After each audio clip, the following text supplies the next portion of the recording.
The letter hit the floor of the Blackridge General Store before Eliza Hart could catch it. She didn't pick it up right away.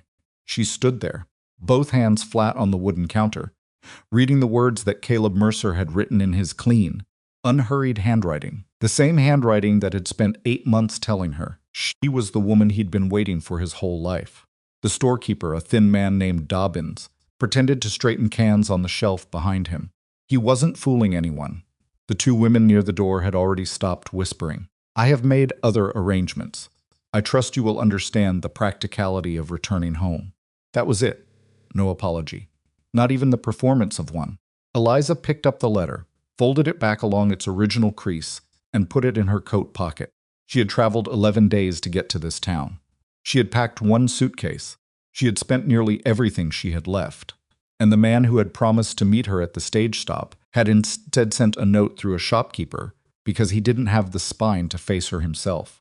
If you've ever been thrown away by someone who promised to choose you, if you've ever stood in a strange place with empty hands and a quiet kind of rage that has nowhere to go, then you already know exactly what Eliza Hart felt in that moment.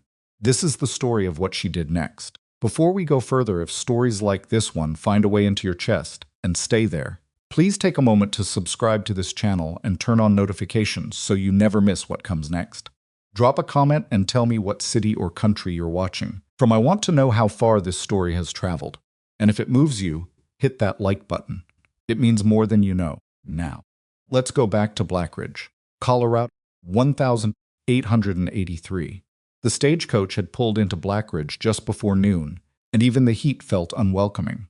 Eliza had stepped down onto the packed dirt street with her single leather suitcase, her gray dress already damp at the collar from 11 days of hard travel, and she had looked around at this town she'd agreed to come, agreed to build a life in, and she had felt something she was careful not to name yet.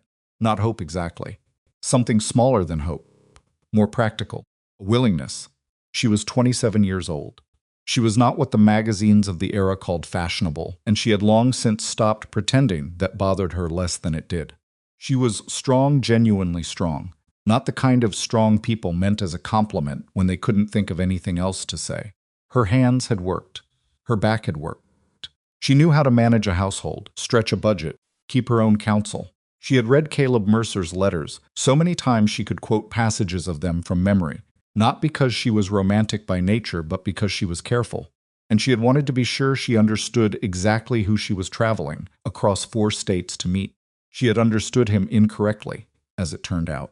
The note was waiting for her at Dobbins' General Store, where Caleb had written she should pick up supplies on arrival and where he would meet her at 2 o'clock. Storekeeper had handed it over without quite meeting her eyes. That alone should have told her something. But Eliza had already been reading the letter, and the letter was doing all the telling it needed to do. "I have made other arrangements. I trust you will understand the practicality of returning home." She stood on the front porch of the general store for a long moment after that. The sun was brutal. A dog was sleeping in the shade across the street. 3 men on horseback moved past without looking at her. She didn't cry. That was the first thing she decided, and she was strict about it. The way you're strict with yourself when you know that the wrong move in the next 60 seconds will determine the next 60 days. She breathed through her nose, and she looked at Blackridge, really looked at it. The way you look at a place when you're recalculating. And she thought, all right, what do I have? The answer was not encouraging. She had the clothes in her suitcase. She had a little money, less than she'd like, enough for maybe a week at a boarding house if she was careful, less if she wasn't. She had no family within 11 days of travel. She had a return ticket she couldn't use until the next westbound stage came through, which Dobbins informed her, somewhat apologetically, was 9 days away. 9 days. In a town where she knew no one, where the only person who had agreed to receive her had just sent a note through a shopkeeper. Picked up her suitcase, and she walked down the main street of Blackridge, and she started looking for work. She tried the hotel first. The woman at the desk, broad-shouldered, her hair pinned so tight it looked painful, looked Eliza up and down with the particular efficiency of someone who has made a decision before a word has been spoken. "We're not hiring." "I have experience managing a household and cooking for large." "I said we're not hiring." Eliza thanked her and left. She tried the diner on the corner of 2nd and Main. The man who owned it, a ruddy-faced fellow with flour on his apron, at least had the decency to look uncomfortable when he turned her down. Just took on someone last week, he said. Sorry. You come back in a month, maybe. He said, maybe the way people say it when they mean no, but want you to leave feeling better than you should. She tried the laundry. She tried the dry goods store 2 blocks east. She tried a woman on Pine Street who had a sign in her window that said help wanted domestic and who opened her door, took one look at Eliza, and said, that position's been filled, and shut the door before Eliza could speak. The sign was still in the window. By mid-afternoon, Eliza had spent 6 hours on her feet, her suitcase growing heavier with every block, and she had the particular, specific exhaustion of someone who has been rejected so many times in one day that the rejections have started to blur into a single long humiliation. She sat down on a bench outside the feed store, and she put her suitcase between her feet, and she pressed her palms to her thighs, and she thought clearly, without drama, that she was in serious trouble. It was there on that bench that she heard about Silas Voss. She wasn't meant to hear the conversation. 2 men were talking near the feed store entrance, neither of them paying any attention to the woman on the bench. Not surprised the last one quit. You'd quit too, living out there with that man. He's not that bad. He's 7 feet of bad mood on a good day, Hector. My wife's cousin lasted 3 days. Said he didn't say 10 words to her the entire time. Stared. The other man, Hector, apparently laughed. Well, he's got enough trouble with the old man. You can't blame him for being like he is. What's wrong with the father now? Hasn't left his room in months. Stopped eating, near as anyone can tell. The boy Silas, he drives into town every 2 weeks for supplies. Never says more than what he has to, drives back out. Ranch is struggling. Hasn't replaced the housekeeper since the cousin left. Who'd take that job? Neither of them had an answer for that. Eliza sat very still on the bench. She was thinking about a ranch several miles outside town with no housekeeper, a man who was bad-tempered but not, apparently, dangerous, and an elderly man who had stopped eating. She was thinking about her 9 days, and her dwindling money, and the hotel woman who hadn't let her finish a sentence. She was thinking about what she had, which wasn't much, and what she needed, which was a great deal, and about the space between those 2 things, and whether a person of reasonable intelligence and genuine stubbornness could close it. Picked up her suitcase, and she walked back to Dobbins' general store. Excuse me, she said, the Voss Ranch. Where exactly is it? Dobbins looked at her for a moment. 4 miles north. Take the road past the Miller property. Turn left at the broken fence line. Keep going until you see the creek. Why? Just asking, Eliza said. She spent that night at the cheapest room the Blackridge boarding house offered. She ate a small supper, and she sat at the narrow table by the window, and she thought through everything she'd learned, and everything she'd observed, and everything she suspected, and she made a decision. It was not a comfortable decision. It was a practical one. Before sunrise, she laced up her boots, picked up her suitcase, and started walking north. The road to the Voss Ranch was 4 miles of Colorado summer before dawn, dry earth, sparse grass, the occasional sound of something moving in the dark just beyond the road's edge. Eliza walked steadily. She was not afraid of the dark, and she was not afraid of distance, and she was not afraid of a man's bad temper, and if any of those 3 things turned out to be wrong, she would adjust. The sky was barely beginning to lighten when she found the creek, and by the time she could make out the shape of the ranch buildings ahead, there was just enough gray light to see by. The ranch was larger than she'd expected. The main house was solid, not fine, not well maintained, but built by someone who knew what they were doing, with a wide porch and a stone chimney. The barn beyond it was in fair shape. The fences she could see needed work. There were 2 horses in the corral, and a dog that woke up when she was 20 feet from the porch steps, launched into furious barking, and then stopped abruptly when she looked at it and said calmly, "I'm not a threat. Settle down." The dog sat. It watched her. She climbed the porch steps, set down her suitcase, and knocked on the door. Nothing. She knocked again, harder. The sound from inside the house was not exactly footsteps. It was more like the building itself, shifting a heavy, resonant movement that she registered through the soles of her feet before she heard it with her ears. Then a floorboard. Then a latch. The door opened. Eliza's Hart had spent the previous day being looked down on by most of Blackridge. She was accustomed to the particular experience of being assessed and dismissed. But she was not fully prepared for Silas Voss. He was enormous in a way that was not quite like other large men. Other large men were wide, or tall, or heavy in one particular way. Silas was all of it at once. He filled the doorframe so completely that the morning light behind Eliza barely reached the interior of the house. He was probably 6.5 feet, possibly more. His shoulders were the width of a hay bale. His hands, one of them resting on the doorframe, were the size of dinner plates. He had dark, heavy-lidded eyes that were sharp, despite the early hour, a jaw that looked like it had been cut from the same stone as the chimney, and the expression of a man who had not expected company and did not particularly want it. He looked at her. She looked at him. "Mr. Voss," she said. "My name is Eliza Hart. I've come about the housekeeper position." Silence stretched. He studied her the way you study something you don't know, the purpose of yet not hostile, but assessing, thorough, unhurried. "Who told you about that?" he said. It wasn't entirely a question. "I heard it mentioned in town. Position's not posted." "No," she agreed, "but it's available." Another silence. Behind him, in the depths of the house, she could hear nothing, not even the sound of another person breathing, which was its own kind of information. "2 women have taken that job in the past year," he said. "Both quit inside a week." "I know. Then you understand what you'd be walking into." "I understand there's a household that needs managing, and a man who doesn't have time to manage it himself," Eliza said. "I also understand you have a father who isn't well. I can cook. I can keep a house. I work hard, and I don't complain, and I don't need to be managed myself." She paused. "I'm aware you're large. It doesn't concern me." Something shifted in his expression, not quite surprise, but adjacent to it. He looked at her for another long moment, and she held very still under the scrutiny because she understood that this moment was the whole negotiation, and flinching would end it badly. "Why'd you walk out here before sunrise?" he said. It was the first real question he'd asked, and she respected it for that. "Because I needed to get here before you left for the day's work," she said. "And because people in town are more likely to make decisions about you overnight than in daylight." Studied her. "What kind of decisions?" "The kind that aren't generous," she said flatly. He leaned against the doorframe. "2 previous housekeepers quit on me," he said again. "First one said the house was too far from town. Second one said I wasn't." He stopped. "Said the work wasn't what she expected." "What kind of work did she expect?" His jaw moved. "Less of it." Eliza almost smiled. "I'm not her," she said. He looked at her one more time, not the quick, dismissive assessment of the hotel woman or the dry goods store owner, but something slower and more serious. The look of a man who has been disappointed before and is trying to determine the odds of being disappointed again. "Meal and board," he said finally. "Small wage." "The house is rough." "Father," he stopped again. "My father doesn't eat much. If you can get him to eat, I'll double the wage. But I won't promise that's possible." "I'm not asking for promises," Eliza said. "I'm asking for a chance to do the work."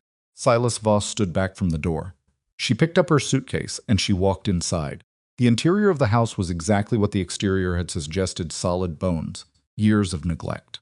Not dirty in the way of a man who didn't care, but emptied out in the way of a house where no one had been taking care of it as a home for a long time. Dishes clean but stacked wrongly. Furniture serviceable but dusty.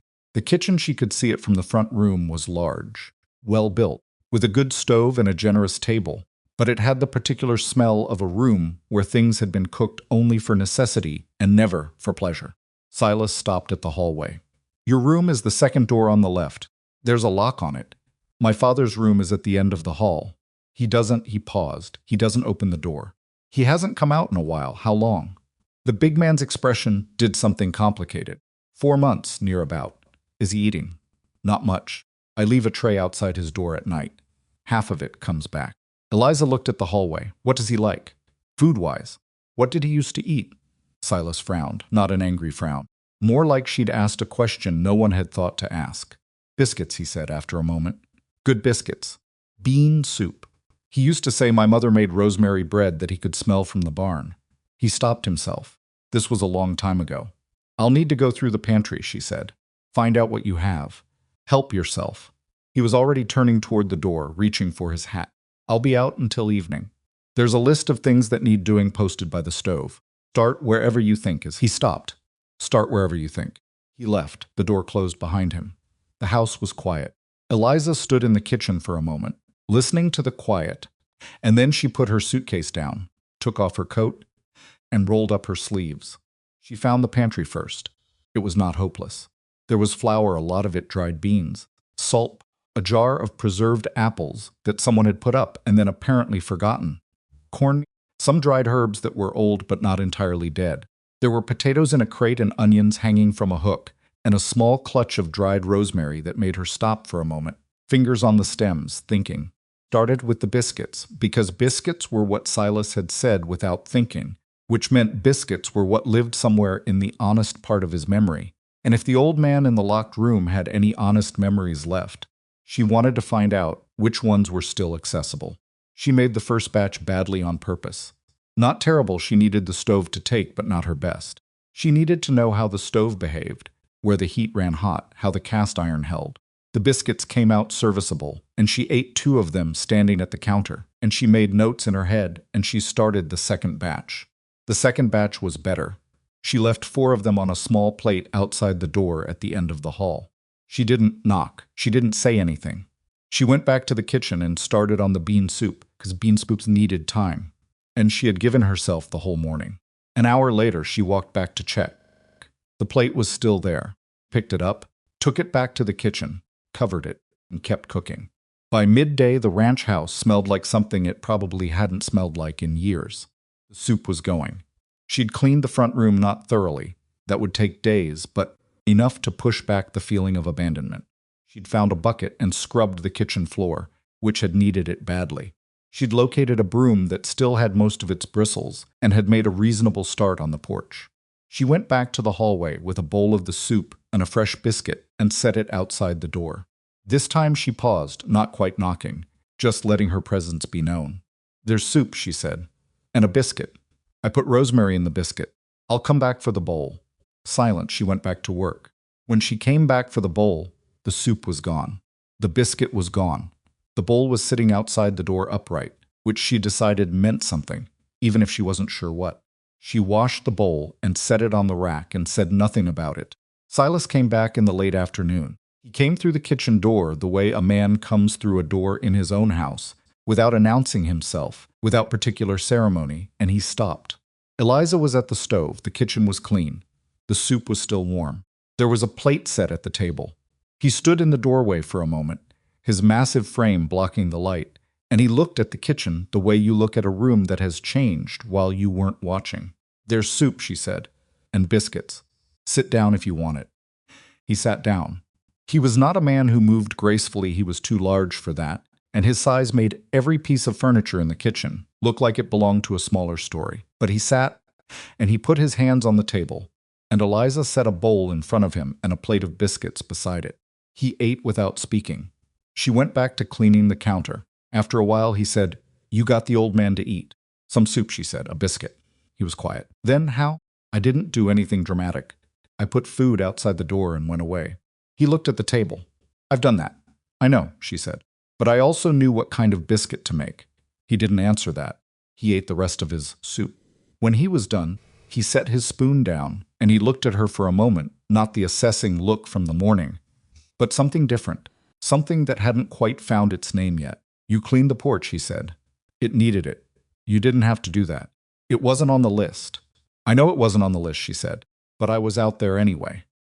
He stood up, taking his bowl to the sink. She hadn't expected that, and she had to move aside, and he rinsed it himself with the careful, almost self-conscious deliberateness of a very large man who is always aware of how much space he takes up. "Thank you for supper," he said. "It's on the list," she said. He made a sound that might have been the very beginning of a laugh. Then he went to his room and closed the door. The next 3 days established the shape of things.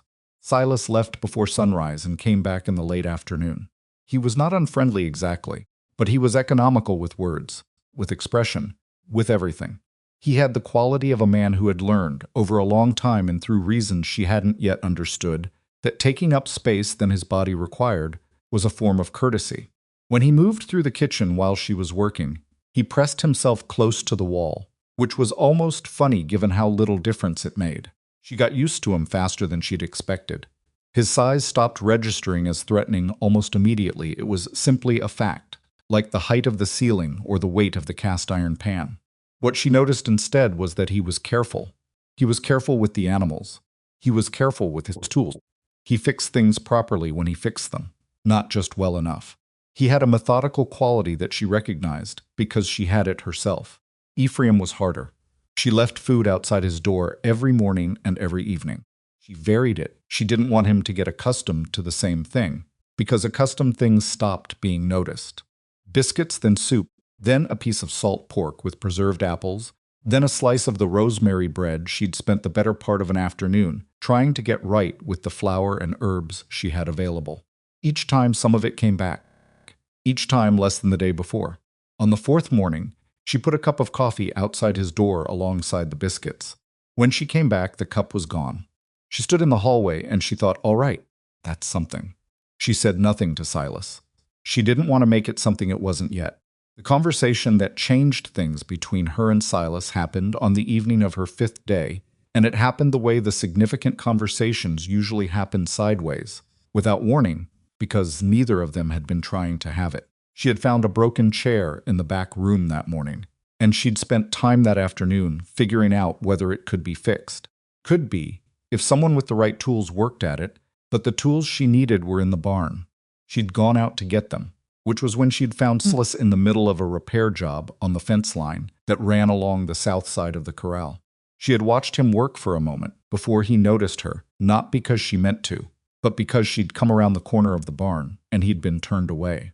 He was driving fence posts with a single-handed efficiency that would have taken 2 average men to manage, the mallet in his enormous hand rising and falling in a steady rhythm that was almost meditative. There was something in the way he worked alone, focused, using his body the way a tool uses itself, that told her a great deal about the life he'd built since whatever had happened to make him into this. He heard her and turned. For a moment he looked almost startled, or rather, something crossed his face that he covered immediately with his usual closed expression. Sorry, she said. I need the small plane and the wood glue. For a chair, in the barn, he said. Left wall, 3rd hook. She thanked him and started toward the barn. She was almost there when he said unexpectedly, which chair? Told him. The back legs were always loose on that one, he said. It's been like that since I was 12. She turned around. It was, she'd come to understand, the most he'd said in a single sentence about anything personal. Did you grow up here, she asked. A simple question, the kind you'd ask anyone, but careful. He drove another fence post. Born here, he said. My grandfather built the main house. My father, he stopped. Drove another post. My father spent his whole life on this land. And you? He looked at the fence line. And me. She waited, because she had the instinct, the same one that had taught her how to leave food outside a closed door, that pushing would close him down the way a door closes. After a moment, he said, My mother died 3 years ago. My brother the year after. I'm sorry, she said. Not the elaborate kind, just the true kind. He nodded once. He didn't look at her. After that, my father stopped. He drove the last post in that section. He stopped being interested in much. I didn't know how to help him with it. I tried. He stopped again, and she could see him searching for the honest word and not quite finding it. I'm better with the land than with people. Most people who are good at something are bad at explaining it, she said. You're not bad with people. You're just quiet. He looked at her then, and she had the experience, not uncomfortable, just unexpected, of meeting his eyes straight on. They were dark, and they were guarded, and they were more intelligent than people probably gave him credit for, because people probably didn't look long enough. 2 women who had this job before you, he said. They both said I made them feel, he considered the word, afraid. I don't know why they would be. His jaw tightened. I never said anything to them. I never did anything. Sometimes people are afraid of what they don't understand, she said. You're large and you're quiet and you live a hard life out here alone. People fill in the rest themselves. He was quiet for a moment. You don't. No, she said. I don't. She took the wood plane and the glue from the barn and went back to the house and fixed the chair. The town found her on her 7th day. She had walked into Blackridge to get supplies that Silas had listed. The walk didn't bother her. She'd done it before, and she was coming out of Dobbins's store when she heard her name. Not her full name. Just Eliza, said the way you say something you mean to sound casual when it isn't. Beatrice Crowell was standing on the porch of the millinery across the street with 2 other women. Beatrice was a tall woman, handsome in a deliberate way, wearing a dress that was expensive enough to signal position, but not so expensive as to seem wasteful. She had the particular posture of a woman who has spent a long time being the person other people take their cues from. Eliza Hart, Beatrice said, crossing the street with her 2 companions in formation behind her. I heard you'd taken up at the Voss ranch. That's right, Eliza said. Beatrice smiled. It was the kind of smile that is deployed rather than felt. It must be quite a change from wherever you came from. I manage all right, Eliza said. Of course you do. Beatrice looked at Eliza's dress.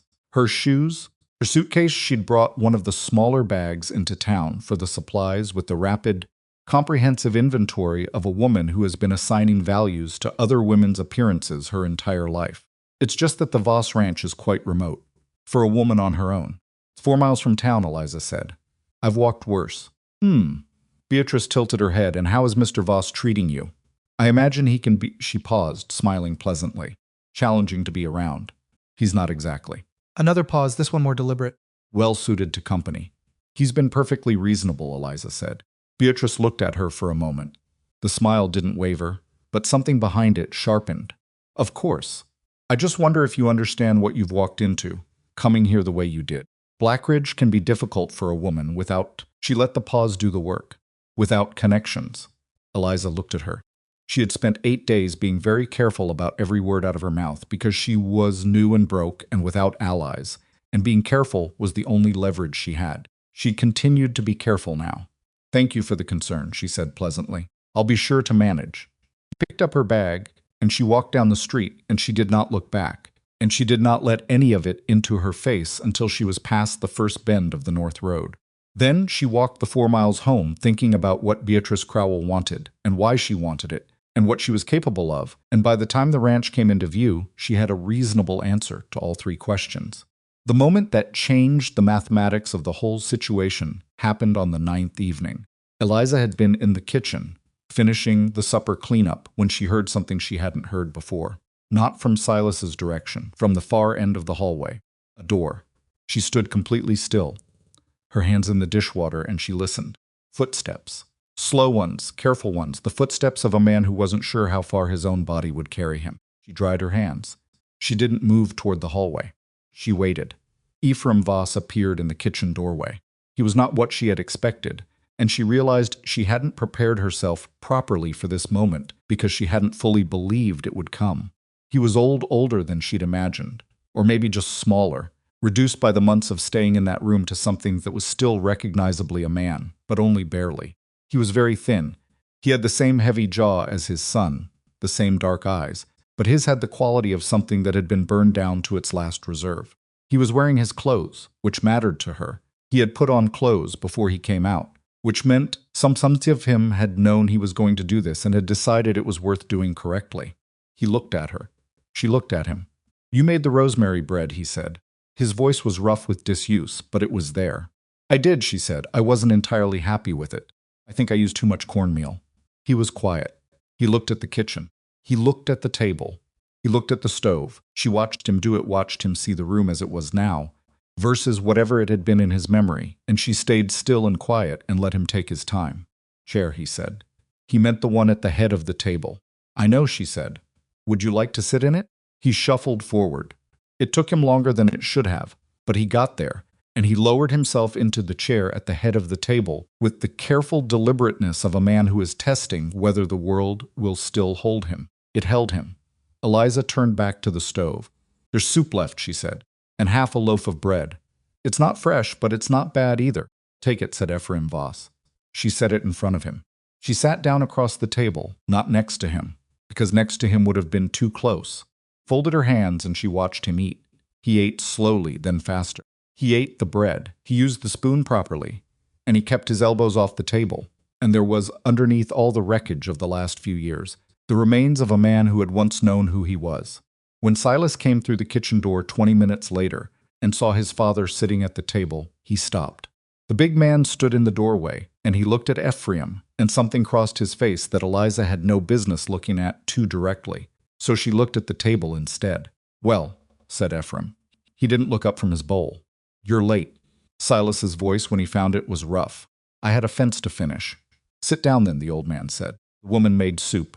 Silas sat down. Eliza got up and served him without being asked, because some moments don't need to be complicated with negotiation. For the first time in a long time, she didn't know exactly how long, but long enough that it had the feeling of something recovered rather than something ordinary. The Voss family ate supper at the same table.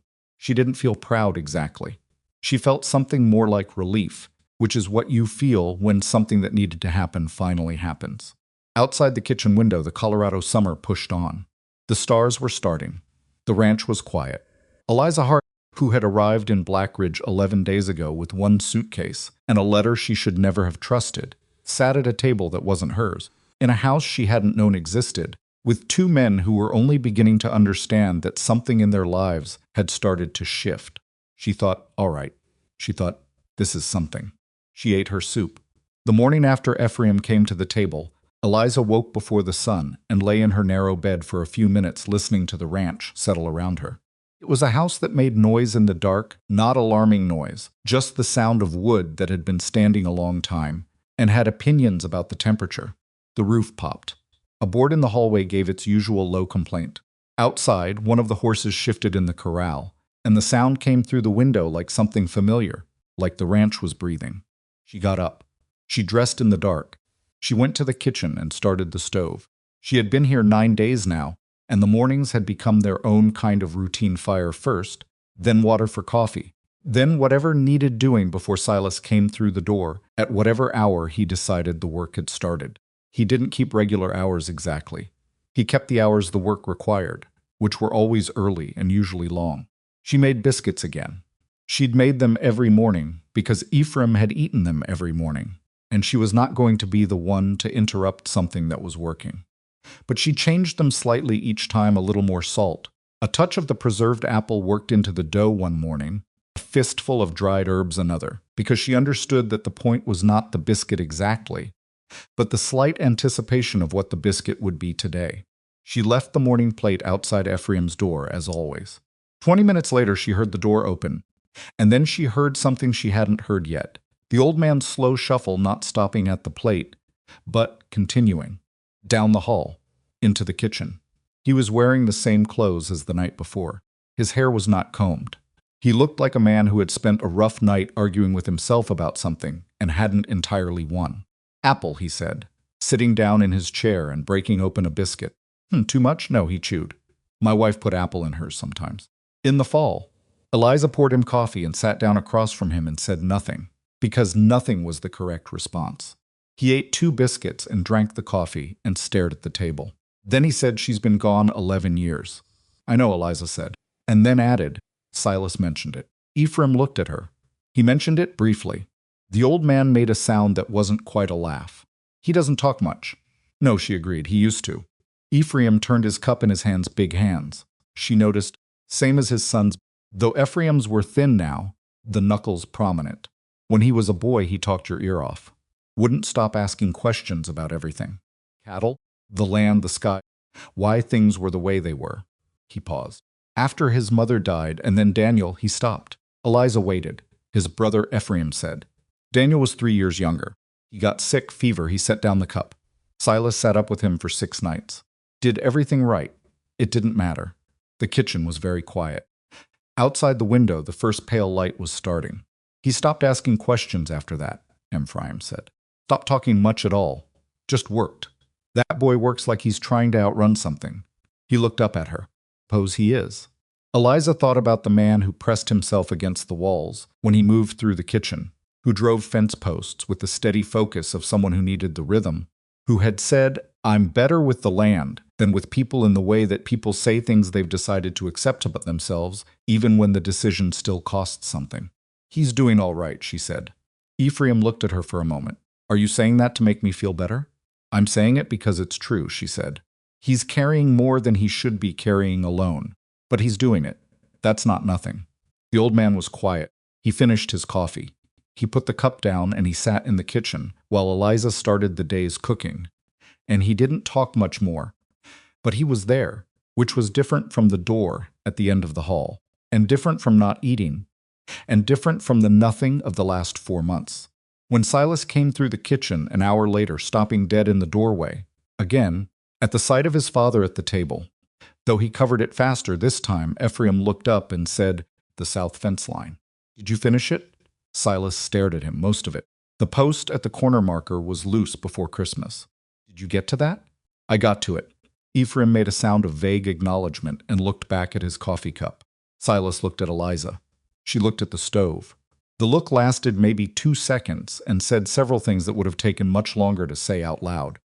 He sat down and ate his breakfast, and the 3 of them were in the kitchen together in the morning, and it wasn't comfortable exactly.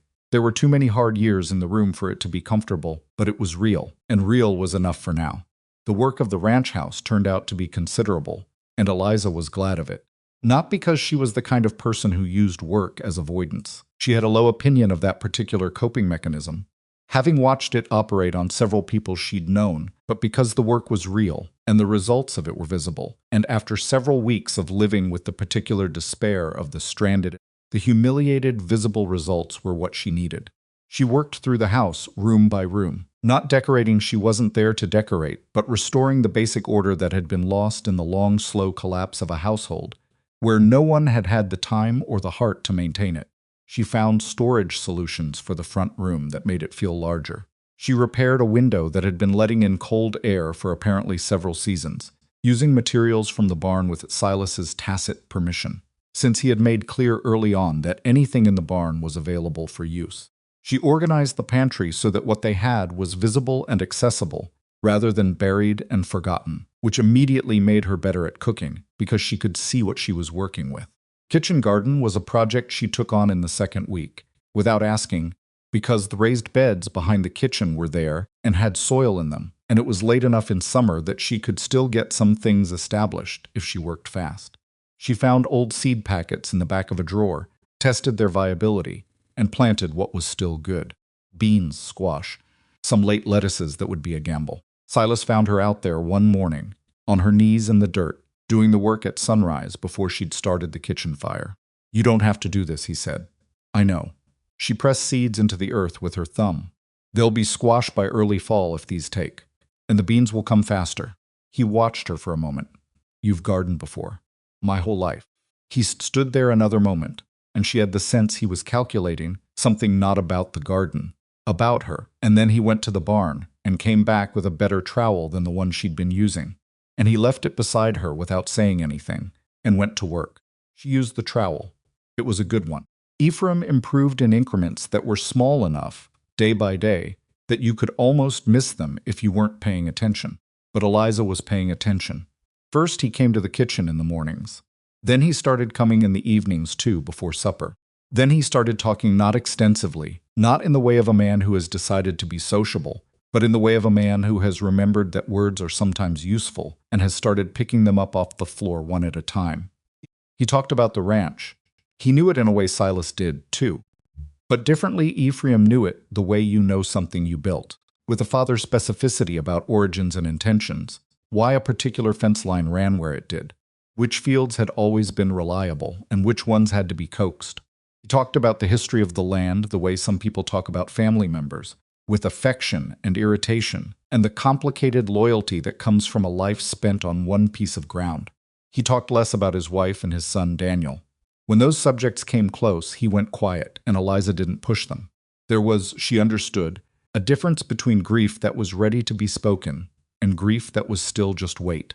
But he ate every meal, and he started taking slow walks to the porch in the afternoons, not far, not long, but outside, in the air, which was the whole point. She caught Silas watching one of these walks from the corner of the barn. He had his arms crossed, and his expression was doing something she didn't have a word for, yet a large, guarded man, trying to understand what he was feeling about something he hadn't let himself hope for. He noticed her noticing, and his expression closed. "He looks better," was all he said. "He is better," she said. "He'll keep getting better if he eats and keeps moving." Silas looked at his father's back. "What did you do?" "Nothing impressive. I just paid attention to what he needed and provided it." He was quiet for a moment. "2 women before you quit inside a week. They both said he paused. Impossible. They said he was impossible." "He's not impossible," Eliza said. "He's grieving." Those look similar from the outside. Silas turned and looked at her, then really looked at her, with that direct, unhurried attention she'd come to understand. Was not rudeness, but the opposite of it. The attention of a man who doesn't look at things he isn't serious about. "Where did you come from?" he said. Not meaning the geography. She thought about Caleb Mercer's letter. She thought about the hotel woman. She thought about 9 days and 1 suitcase and a decision made at 4 in the morning to walk north. Somewhere that wasn't working out, she said. He seemed to accept that. He uncrossed his arms and went back to work. She went back to the kitchen. The first time Blackridge came back to find her was a Tuesday. She had walked into town for supplies. Silas had offered to take the wagon. But she'd said she didn't mind the walk, which was true, and she was at the dry goods store when Mabel Turner, who ran the millinery next door to Dobbins, came in on what appeared to be a purely coincidental errand. It was not coincidental. "I heard you're still out at the Voss Ranch," Mabel said, with the particular tone of a woman who had rehearsed the sentence. "I'm surprised you've lasted this long." The last girl lasted 4 days. "I'm aware," Eliza said. "It must be very isolated out there." Mabel picked up a spool of thread she didn't appear to need. "Does he, as Mr. Voss, is he appropriate with you?"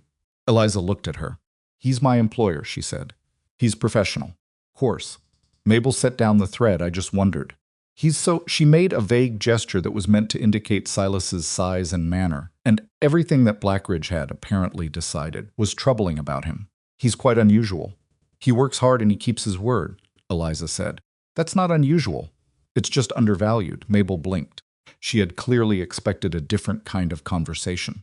"Well, I only meant, I know what you meant," Eliza said pleasantly, and paid for her supplies and left. She walked home thinking about the way Blackridge had already made up its story about her, the way towns always made up their stories quickly and defended them stubbornly. She had been cast as the desperate woman, the charity case, the one who'd ended up at the Voss Ranch because she had no other options, which was true as far as it went, but missed everything that mattered. She had not, she thought, been cast as someone who would stay, filed that away. The evening that changed things between her and Silas happened at the end of her 3rd week. It had been a long day. She'd been up since before sunrise. The bread had gone wrong, and she'd had to start over. Ephraim had had a difficult afternoon, where he'd sat at the kitchen table for an hour without speaking, clearly in a place she couldn't reach, and she'd had the particular frustration of knowing that some days there was nothing you could do but be present and quiet and wait for it to pass. By evening she was tired in the bone-deep way that comes not from physical work, but from the sustained effort of being careful and attentive, and useful for hours on end. She was washing the supper dishes when Silas came back in from the barn. Something had needed attention with one of the horses. She'd heard him leave during supper, and he stopped in the kitchen doorway and looked at her and said, "You all right?" Turned, surprised by the question. He was leaning against the doorframe, not his usual entering the room posture, more like he decided to stay in the threshold for the moment. "I'm fine," she said. "You've been on your feet since before I got up." "That's most days." "It's been a harder day than most." He said it simply without particular concern, the way you state a fact. She looked at him. "Ephraim had a rough afternoon." "I know, I heard him from the barn." He paused. "I almost came in." "Why didn't you?" He considered the question with the seriousness he brought to most things. "I didn't know what to say. He stopped. "I never know what to say to him on those days. When he gets like that." "You don't have to say anything on those days," she said. "You just have to be there." He looked at her. "You make it sound simple." "Not simple, it's just what it is." He was quiet. He moved into the kitchen, still careful, still aware of his size, but with less of the self-conscious stiffness he'd had in the first week, and he got himself a glass of water and stood by the window looking out at the dark. "He talked today," Silas said, before supper. "He told me about the south pasture. The way it was when he and my grandfather first ran cattle on it. He remembers it clearly," Eliza said. "All of it. He never talked about that stuff when I was growing up. Any of it." Silas's voice was careful, the way voices get when they're managing something. "I always wondered if he cared about the history of the place the way I did. Turns out he stopped. Just needed a reason to say it out loud," she said. He turned and looked at her. Kitchen light caught the angles of his face, the heavy jaw, the tired eyes, the particular expression of a man who has been carrying the whole of his own life without help, for long enough that being helped feels strange and slightly suspect. "Why do you do that?" he said. "Do what?" Finish the thought. "You already know what it is." She thought about it honestly. "I pay attention," she said. "I've paid attention to people my whole life, because being underestimated means you have to know more about the room than anyone else in it." He was very still for a moment. "Who underestimated you?" She almost laughed, not bitterly, just at the scale of the question. "Most people." He looked at her for a long moment. She looked back. There was something in the air between them that she recognized but was not going to name yet, because naming it too early was how you made things awkward that didn't need to be awkward. "I didn't," he said, "when you showed up at the door. I thought you were—" He paused. "I thought you were surprising." "Surprising is fine," she said. "I didn't mean it as a criticism." "I know you didn't." He finished his water. He set the glass on the counter. He said quietly, Thank you for today, for my father.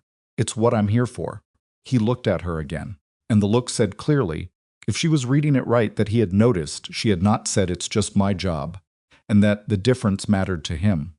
Then he said goodnight and went to his room, and Eliza stood in the kitchen for a moment longer, her hands in the cooling dishwater, and she thought, well, that's something too.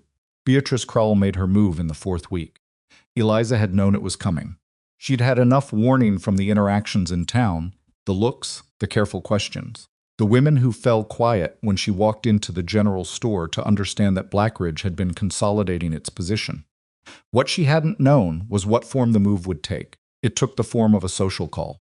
Beatrice arrived on a Wednesday afternoon, in a buggy with another woman, Patricia Dawes, whom Eliza had seen at the millinery, and she arrived unannounced, which Eliza suspected was deliberate, because arriving unannounced gave you the advantage of seeing things as they actually were, rather than as they'd been prepared.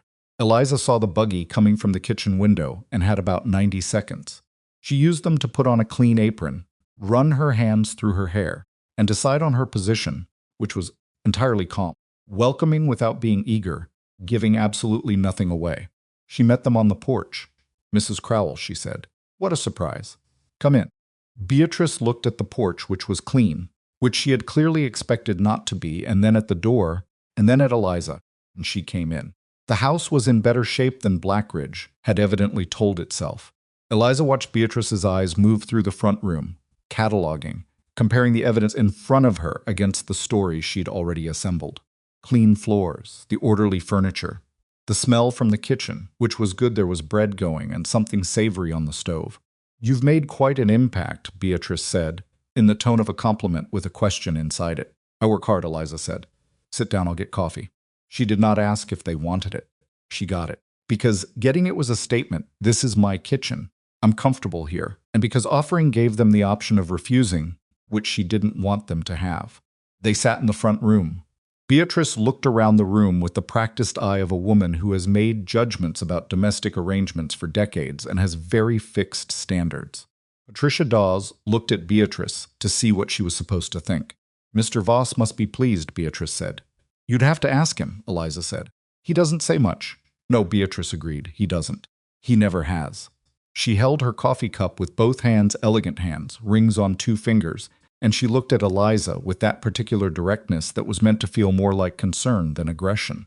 "He's a difficult man for a woman to manage. Alone out here." "I don't manage him," Eliza said. "I run the household." "Of course." Beatrice smiled. "I only mean a woman in your position." She paused over the phrase. "Arriving here the way you did, without connections in the community, it must be important to you to establish yourself properly." Eliza looked at her over the coffee cup. "I'm established just fine." "I only think—" Beatrice set down her cup. "I think Blackridge is a close-knit community, and there are certain standards that people are expected to meet, especially women who are—" Another pause, this one longer and more deliberate. "In ambiguous situations." "My situation isn't ambiguous," Eliza said. "I'm employed as a housekeeper. The arrangement is straightforward." Beatrice looked around the room again. "And Mr. Voss, does he plan to— has he spoken about whether he intends to—" She stopped, as if searching for a delicate way to say what she meant, which was not a search, because Beatrice Crowell did not search for words. She chose them. "Does he have plans that you're aware of? For the ranch, his future?" "You'd have to ask him," Eliza said again. There was a beat of silence. Patricia Dawes looked at Beatrice. Beatrice's expression shifted not dramatically, just a slight tightening around the eyes. She picked up her cup again, and she looked at Eliza, and what she said next was quieter and straighter than the conversation had been before. "I'm going to be honest with you, Miss Hart," she said, "because I think it's kinder than not being honest." "Please," Eliza said. "Silas Voss is a significant man in this county. His family has been here a long time. His ranch, if he can hold it," which she stopped. "He's well respected, despite his manner. And there are women in Blackridge who would be suitable matches for him when he's ready. Women with roots here. Women who understand the community." She looked at Eliza steadily. "A woman who arrived here under difficult circumstances. Without family, without—" She left the rest unsaid, because what she meant was clear enough. Eliza sat with it for a moment. She felt the familiar controlled anger, not hot, not explosive, but cold and exact, like a tool being sharpened. "Are you telling me to leave?" she said. I'm suggesting that there may be better opportunities for a woman like you elsewhere, Beatrice said. Where you'd be more, she smiled. Eliza looked at her. She looked at the room she had cleaned and the house she had put back together and the kitchen where she had cooked 1,000 things back to life. And she thought about Ephraim at his chair and Silas with his glass of water by the window. I appreciate the visit, she said. She stood up. I'll walk you to the buggy. Beatrice blinked. She had not expected the conversation to end this way, had expected more. Perhaps the tears or the argument, or the submission that would confirm her assessment. She got none of those things. She got Eliza standing at the front door, holding it open, perfectly pleasant, giving absolutely nothing. Beatrice and Patricia Dawes got into their buggy. Beatrice looked at Eliza from the seat. Think about what I've said, she said. I will, Eliza said. She waved as the buggy turned and she went back inside. She stood in the front room for a moment. Her hands were not shaking. She had made sure of that. But there was a tight, hot pressure behind her sternum that she needed to breathe through, and she did slowly, through her nose until it eased. Then she went to the kitchen and checked on the bread. She didn't tell Silas about the visit immediately. She sat with it for 2 days, turning it over, thinking about what it told her and what it didn't and what the most useful response was. The most useful response, she decided, was to know exactly what Beatrice Crowell wanted and why she wanted it badly enough to come out here and say it to her face. A woman who felt confident enough in her position to make a social call with that kind of agenda was a woman who had something to protect. That meant there was something at stake. Eliza thought about what Silas had, which was land, and about who might want it, and about who in Blackridge had the connections and the confidence to come out to the Voss ranch and tell the housekeeper to leave. She thought about the Hollisters, whose name she'd heard mentioned twice in town, in passing once in connection with a land dispute 2 counties over, once in connection with water, which was the currency of the Colorado frontier, in a way that made everything else look like small change. She filed all of it away and said nothing yet, because saying something too early was how you used information before it was ready. The evening she finally told Silas about the visit, she hadn't entirely planned to. They had fallen into a habit, she and Silas, of sitting at the kitchen table after supper. While Ephraim went to his room, the old man still needed more sleep than he admitted, and he went to bed earlier than either of them. The habit had started practically. There was always something to discuss. Supplies needed, repairs planned, Ephraim's progress or lack of it. But it had become something more than that, or at least something adjacent to something more, in the way that things become when 2 people with nothing else to do but be honest keep sitting across a table from each other. He'd asked that evening about the kitchen garden. The beans were doing well, better than she'd expected, and they'd talked about the fall planting and what the pantry would need before winter. And then there was a natural pause, kind that fills itself with either silence or something real. Beatrice Crowell came out 2 days ago, Eliza said. He looked up. Something in his expression changed, not surprise exactly, but the recognition of something he'd been half expecting. What did she want? To tell me that Blackridge has better options for you than me. The silence was flat and precise. She said that, he said. Not in those exact words. But that was the meaning. Silas sat back in his chair, which creaked under his weight. He looked at the table. He stopped. She runs things in Blackridge. Socially. She's run them for 20 years. Her husband owned the bank before he died. I know. She has opinions about how things should be. I noticed. He looked at her. And how did you leave it? I walked her to the buggy and said goodbye, Eliza said.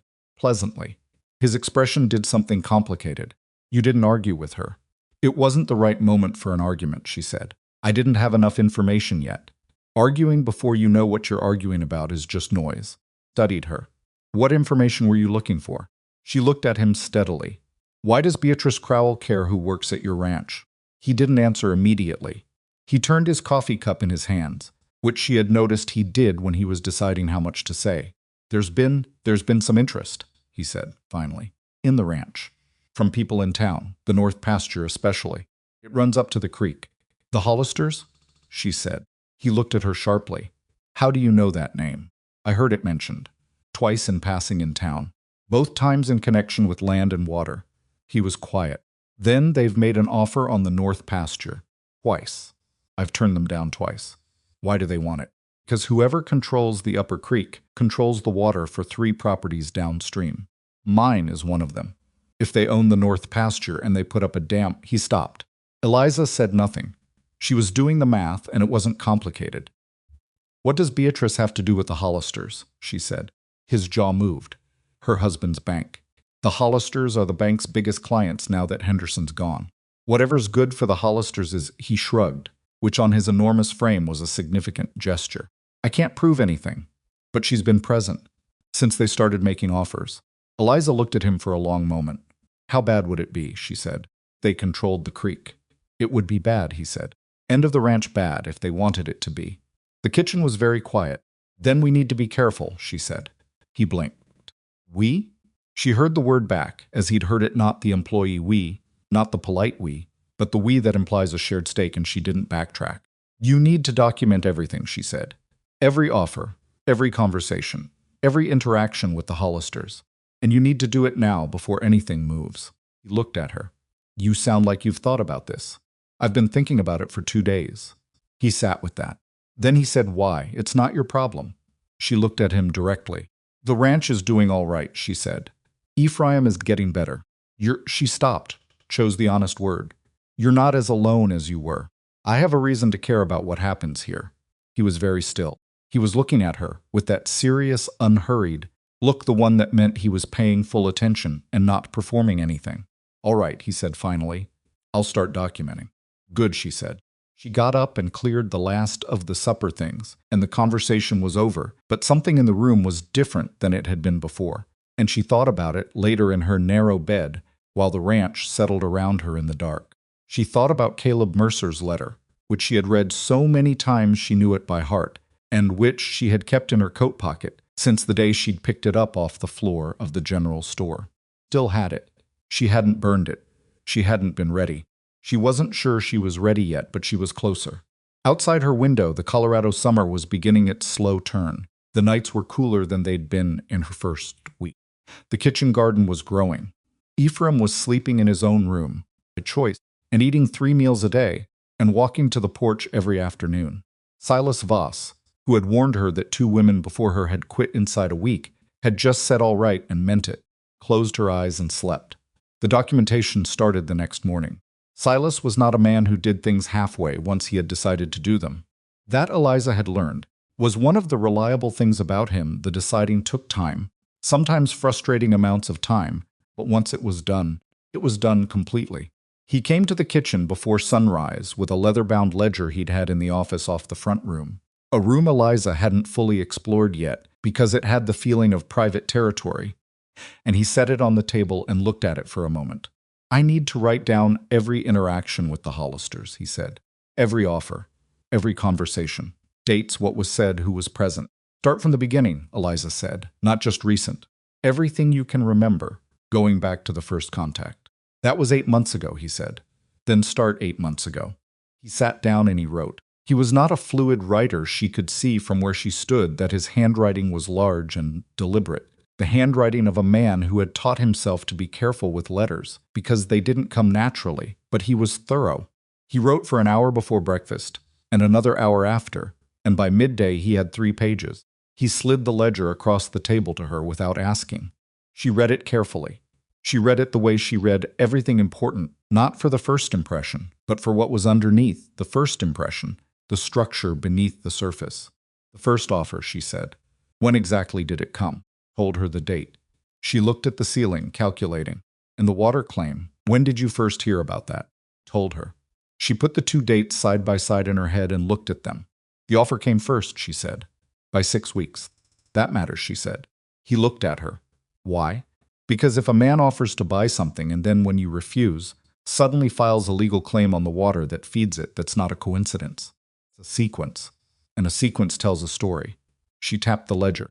You need a lawyer to have this. Not to read it yet, just to have it. So the record exists somewhere that isn't this kitchen. Silas's jaw tightened in the way it did when he was processing something that irritated him. The nearest lawyer I trust is in Durango. Can you write to him? It'd take 2 weeks round trip by post. Then write today, she said. He wrote the letter that afternoon. She didn't read it, that wasn't her place, but she watched him seal it, and she watched him take it to town himself the next morning, earlier than he usually went, and she felt the particular satisfaction of a problem that has been addressed, if not yet solved. The ranch hand came back from the northern pasture on a Thursday afternoon, with news that changed everything.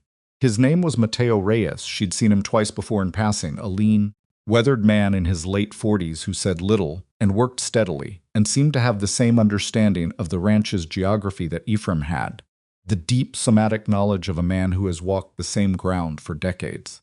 He came back from the north pasture that Thursday, with his hat in his hands, and an expression she'd never seen on him before, which was uncertainty.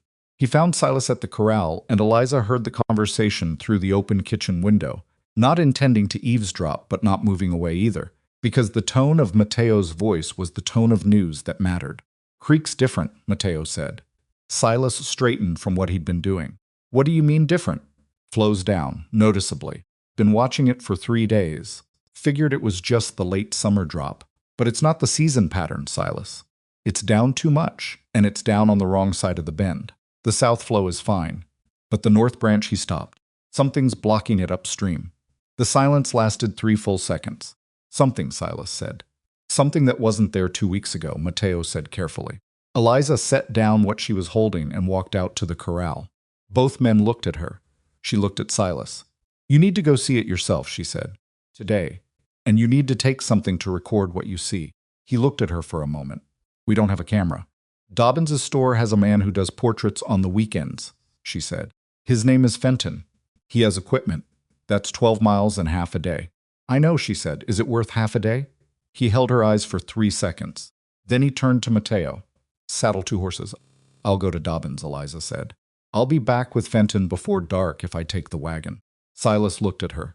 "You don't have to." "I know I don't have to," she said. "Which horse is easiest with an unfamiliar driver?" He told her. She had the wagon out of the barn in 10 minutes. She made it to town in just under an hour, which was faster than the road deserved.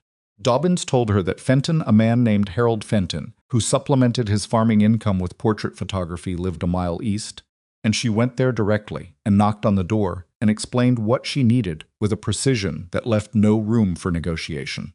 Fenton was a small, bespectacled man of about 60 who asked 3 questions, charged a fair rate, and loaded his equipment into the wagon with the efficiency of someone who understood that not every job waited on pleasantries. "What are we photographing?" he said as she turned the wagon back north. "Evidence," she said. He looked at her sidelong. "Of what?" "Of something that shouldn't be there," she said. "I need clear photographs. Detailed ones. I need them to show exactly what's there and exactly where it is." He was quiet for a moment. "I can good," she said. They made it back to the ranch by mid-afternoon. Silas and Mateo were already back from the north pasture, and Silas's expression, when she pulled the wagon into the yard, was the particular closed-down look she'd come to associate with anger being managed rather than expressed. He looked at Fenton, then at her, then at Fenton's equipment. "All right," he said. "Let's go." They went north on horseback, Silas, Mateo, Fenton, and Eliza on the wagon, and it took 40 minutes to reach the upper portion of the creek where the north branch ran. She smelled the disturbance before she saw it. Not an unpleasant smell, just a difference, the smell of disturbed earth and fresh wood that meant recent construction, recent effort, something built by hands not that long ago. The dam was not large.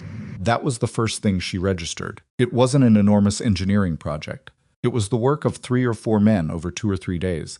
Logs and packed earth and stone, built at the natural narrowing of the creek where the banks came close together. But it didn't need to be large to be effective. The north branch was already running thin and shallow on the downstream side, while on the upstream side the water backed up into a widening pool that was seeping out into the Hollister property through a deliberately cut channel. Silas stood at the bank and looked at it for a long time without speaking. Mateo stood beside him. "They knew what they were doing," Mateo said quietly. "Cut channel that's not accidental. Somebody thought about where that water would go. Somebody paid somebody to think about it," Silas said. His voice was entirely flat. Eliza was watching Fenton set up his equipment. "Mr. Fenton," she said, "I need photographs of the dam itself. The cut channel, the downstream water level, and the bank on the Hollister side. Can you mark the frame somehow to show which direction is north?" Fenton looked at her. "I can place a compass in the frame." "Do that." She walked the bank while Fenton worked. She was looking at the construction, at the marks in the earth, At the age of the cut timber, some of it still oozing sap, which meant it was recent, which was what she'd suspected, but needed to confirm. Crouched at the upstream pool and looked at the channel cut toward the Hollister side, and she thought about the ledger in the kitchen, the dates lined up in Silas's large, deliberate handwriting. 6 weeks before the water claim, the offer had come. They'd been refused. 6 weeks later, the claim. And now this, which had come after the claim, which meant it wasn't just a legal maneuver. It was a pressure tactic. They were showing Silas what the water situation would look like if he didn't sell. She stood up and looked at the dam. "Silas," she said. He was still on the bank. He looked at her. "Don't touch it," she said.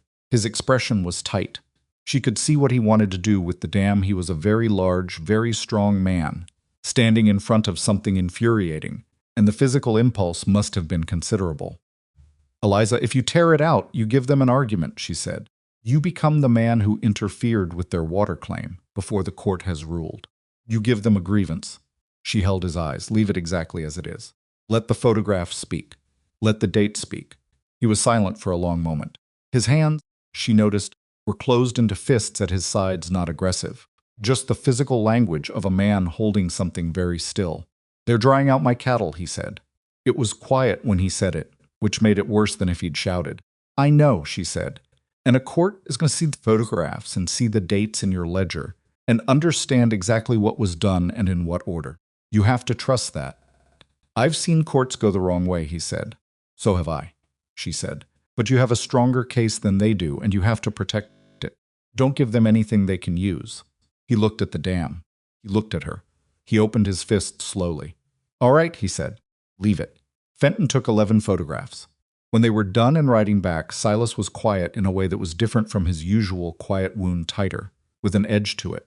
Mateo rode beside him and said nothing useful and everything necessary just by being there, which was what a good ranch hand did. Eliza drove the wagon and thought about lawyers and dates and the sequence of events, and she thought that what they had was good, but good wasn't the same as enough. She wrote the letter herself, not to the lawyer in Durango that was Silas's correspondence, and she'd said her part about that.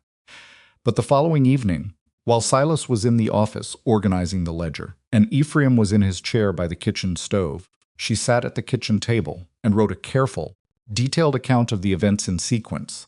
The first purchase offer, the date, the amount, the witnesses present, the refusal, the second offer 6 weeks later, the water claim filed with the county, which she'd had Silas retrieve a copy of during his last trip to town, the dam with the photographs now developed by Fenton and tucked in the ledger, showing the date-stamped evidence of recent construction.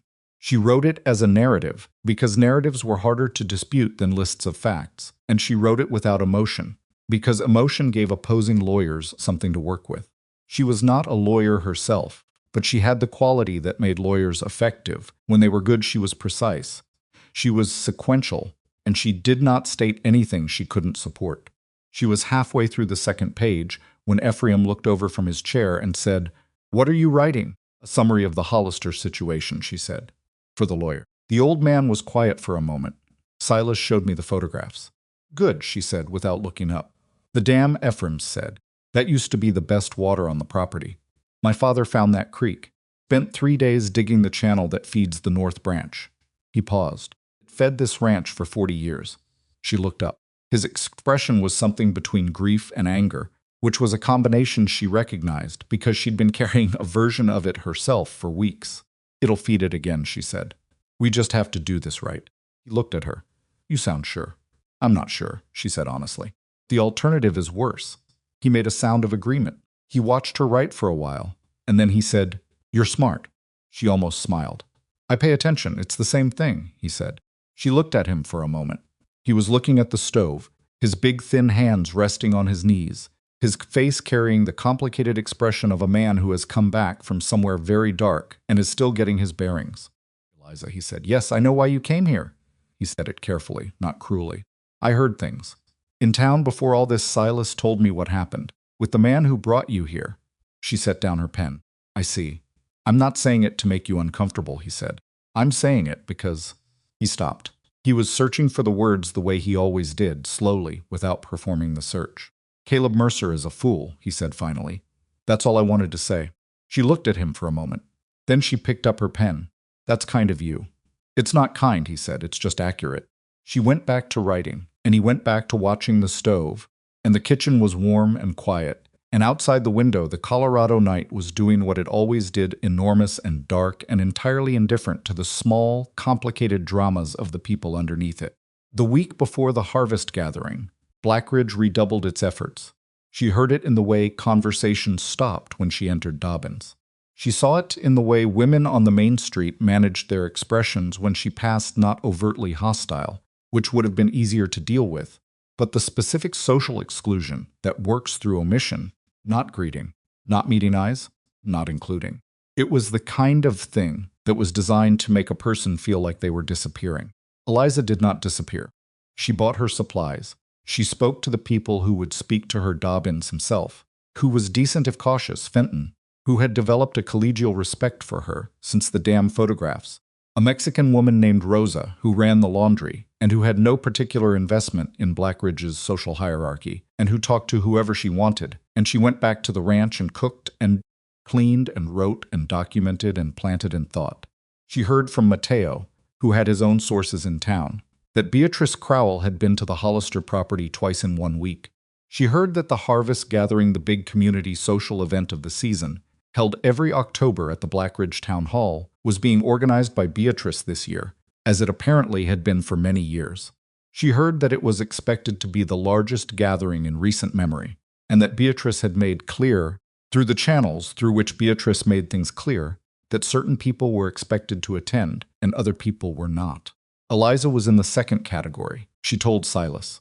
He was at the kitchen table when she told him, and he listened to the whole thing with his coffee cup in his hands, and his expression carefully still. She doesn't want you there, he said. She doesn't want me there because she wants to speak about the Voss Ranch and what it represents to this community, and she doesn't want me in the room when she does it, Eliza said. And she wants you there because she wants you to hear whatever she says without me beside you. He looked at her.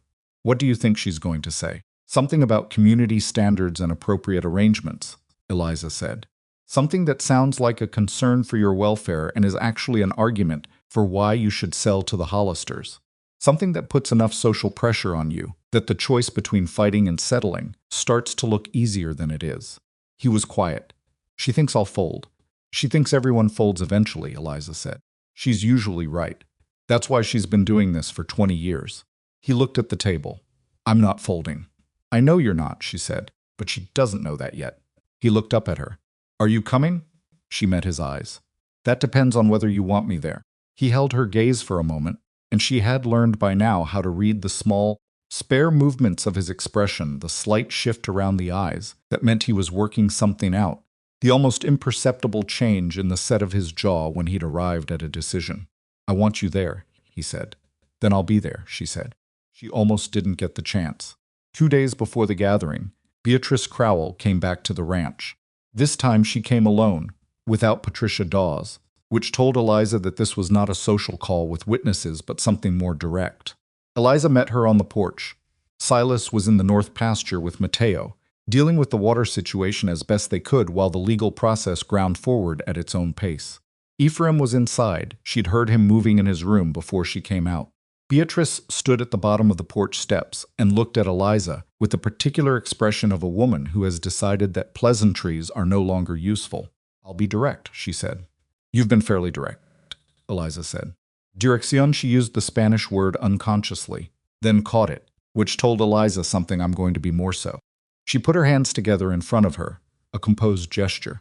There are people in this county who have invested a great deal in the development of this region.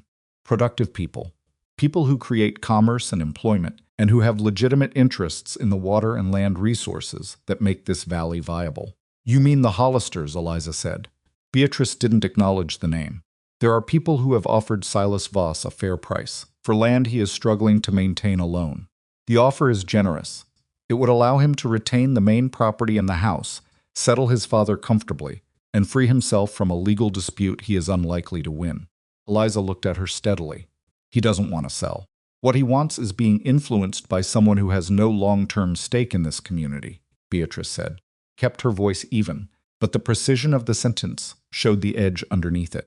Someone who arrived here with nothing, and who is advising him on legal and financial matters that are above her station. The phrase landed. Eliza felt it she was intended to feel it, and she stood with it for a moment, let it sit there, looked at it honestly. Then she looked at Beatrice. The ranch's cattle need water, she said. Creek has been blocked by a structure that wasn't there 2 months ago. The photographs and dates are documented. The lawyer in Durango has the summary. She paused. Those are the facts. My station doesn't change them. Something shifted in Beatrice's expression.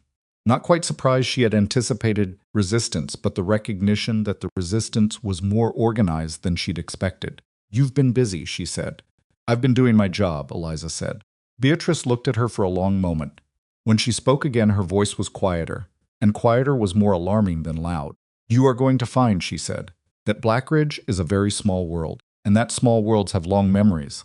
So do I, Eliza said. Beatrice turned and walked back to her buggy. She didn't look back this time. Eliza stood on the porch and watched her go, and when the buggy was out of sight, she sat down on the porch steps because her legs were doing something slightly unreliable. She breathed through it. She counted the things she knew. The ledger, the photographs, the dates, the lawyer's address in Durango, the letter already sent. The front door opened behind her. Ephraim came out and sat in his chair. He'd carried it to the porch himself last week, another small landmark, and looked at the empty road. I heard, he said. She didn't ask what he'd heard.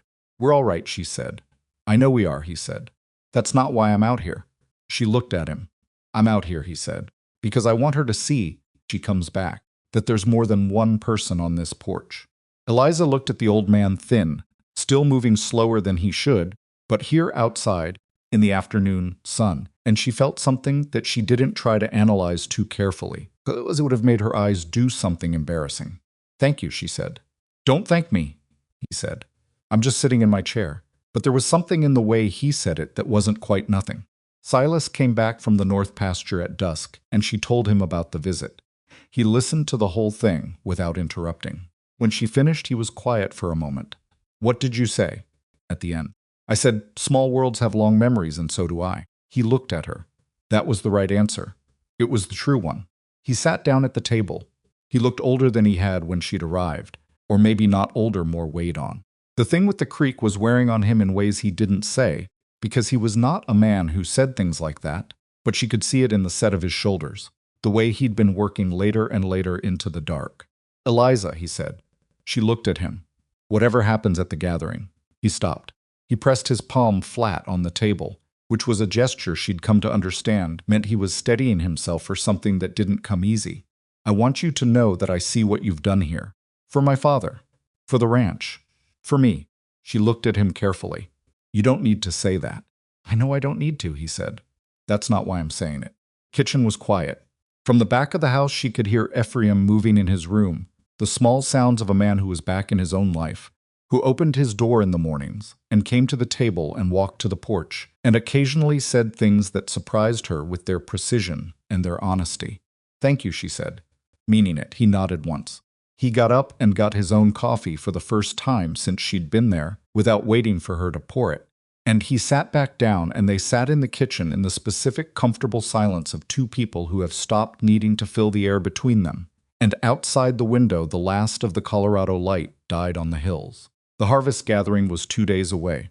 The Hollisters had built their dam and filed their claim, and sent Beatrice Crowell twice to the ranch to apply pressure that had not worked. The ledger was full. The photographs were taken. The lawyer in Durango had the letter. Eliza thought about what Beatrice had said. Small worlds have long memories. She thought, yes. And sometimes what they remember changes everything. The morning of the harvest gathering, Eliza woke up and lay still for a few minutes listening to the ranch. It had become a habit she didn't think about anymore, the way you stop thinking about breathing. The roof settling, the horses in the corral. Particular quality of the silence that meant Silas had already been up for an hour and was somewhere outside something that needed doing, because that was what Silas did at every hour that had light in it, and several that didn't. She got up. She dressed carefully. Not elaborately, she didn't have elaborate, and she wasn't going to perform something she wasn't, but carefully, which was different. The gray dress was the best one she had. She'd mended the cuffs 2 weeks ago and pressed it yesterday evening with the flat iron she'd found in the back of the linen cupboard. She pinned her hair the way she preferred it, not the way that was fashionable in Blackridge, because she had decided some time ago that performing Blackridge's idea of acceptable was not a strategy she was willing to sustain. She went to the kitchen and started the stove and made coffee and stood at the window while the water heated. The hills to the north were doing something complicated with the morning light, the kind of early October light that was gold and thin at the same time, the kind that made everything look both beautiful and temporary. Kitchen garden had gone past its best weeks now. The beans were done. The squash had come in well, and she'd put up as much of it as the pantry could hold. The lettuces she'd gambled on had come and gone faster than she'd liked, but they'd come, which was the point. She heard Ephraim's door. He came into the kitchen already dressed coat and all, which she hadn't expected. He was wearing a jacket she'd seen once before, hanging on the back of the office door, and he'd combed his hair, which he did unevenly because his hands weren't entirely reliable in the mornings, but which meant he'd tried. He sat down in his chair and looked at the coffee. She poured him a cup without being asked. "You're dressed," she said. "I'm going," he said. She looked at him. "Ephraim, don't," he said. Not unkindly. "I've been in that room long enough. I've been inside this ranch long enough." He wrapped both hands around the cup. "She's going to stand up in that hall tonight and say something about my family. I intend to be there when she does." Eliza stood with this for a moment. She thought about the 4 months he'd spent behind a closed door, about the first biscuit left on a plate outside it, about the bowl returned upright. She thought about how far he'd come and how uncertain his body still was, about the 4-mile road and the crowded hall, and Beatrice Crowell's precise, quiet cruelty. "It'll be a long evening," she said. "I'm aware of that," he said. "The road is rough. I've ridden that road since before you were born," he said. She looked at him. He looked back at her with the dark, steady eyes that were his son's eyes in an older face, and she understood that the argument was over before it started. "I'll make biscuits to take," she said, "for the road." He almost smiled. "Good." Silas came in from outside an hour later and stopped in the kitchen doorway at the sight of his father in the coat. The look that crossed his face was not something she could describe with precision. It was too layered for that. Too many things happening at once, in a face that had spent years learning to show as little as possible. He recovered quickly, which was what he always did, but not before she saw it. "You're going," he said. "Don't start," Ephraim said, which was apparently a phrase that worked on Silas the way it had worked on her, because Silas closed his mouth and looked at the ceiling for a moment and then looked back down. "The wagon'll be rough," he said. "I have the cushion from the office chair," Eliza said. "I put it in the wagon bed last night." Silas looked at her. Something shifted in his expression, not surprise exactly, but the particular look of a man recalibrating an estimate he thought he'd already finalized. "You planned this," he said. "I thought he might want to come," she said. He held her eyes for a moment. Then he looked at his father. "We leave at 4, he said. "Gathering starts at 6. I want to be there early." Ephraim picked up his coffee. "I'll be ready." They made it to Blackridge before 5:30. The town hall was a wide, low building on the east side of Main Street that doubled as a meeting room and occasional courthouse, and by the time Silas pulled the wagon up, it was already busy rigs and horses tied along the street, lamplight coming through the windows, the sound of voices, and a fiddle being tuned somewhere inside. The whole of Blackridge came to these things, and some people from the surrounding ranches, too. It was the social event of the season, in the way that events are social when there isn't much else, and people dressed for it. Eliza climbed down from the wagon and helped Ephraim down with a steadying hand that he accepted without comment. Silas tied the horses, and the 3 of them stood in the street for a moment. She felt the look start immediately.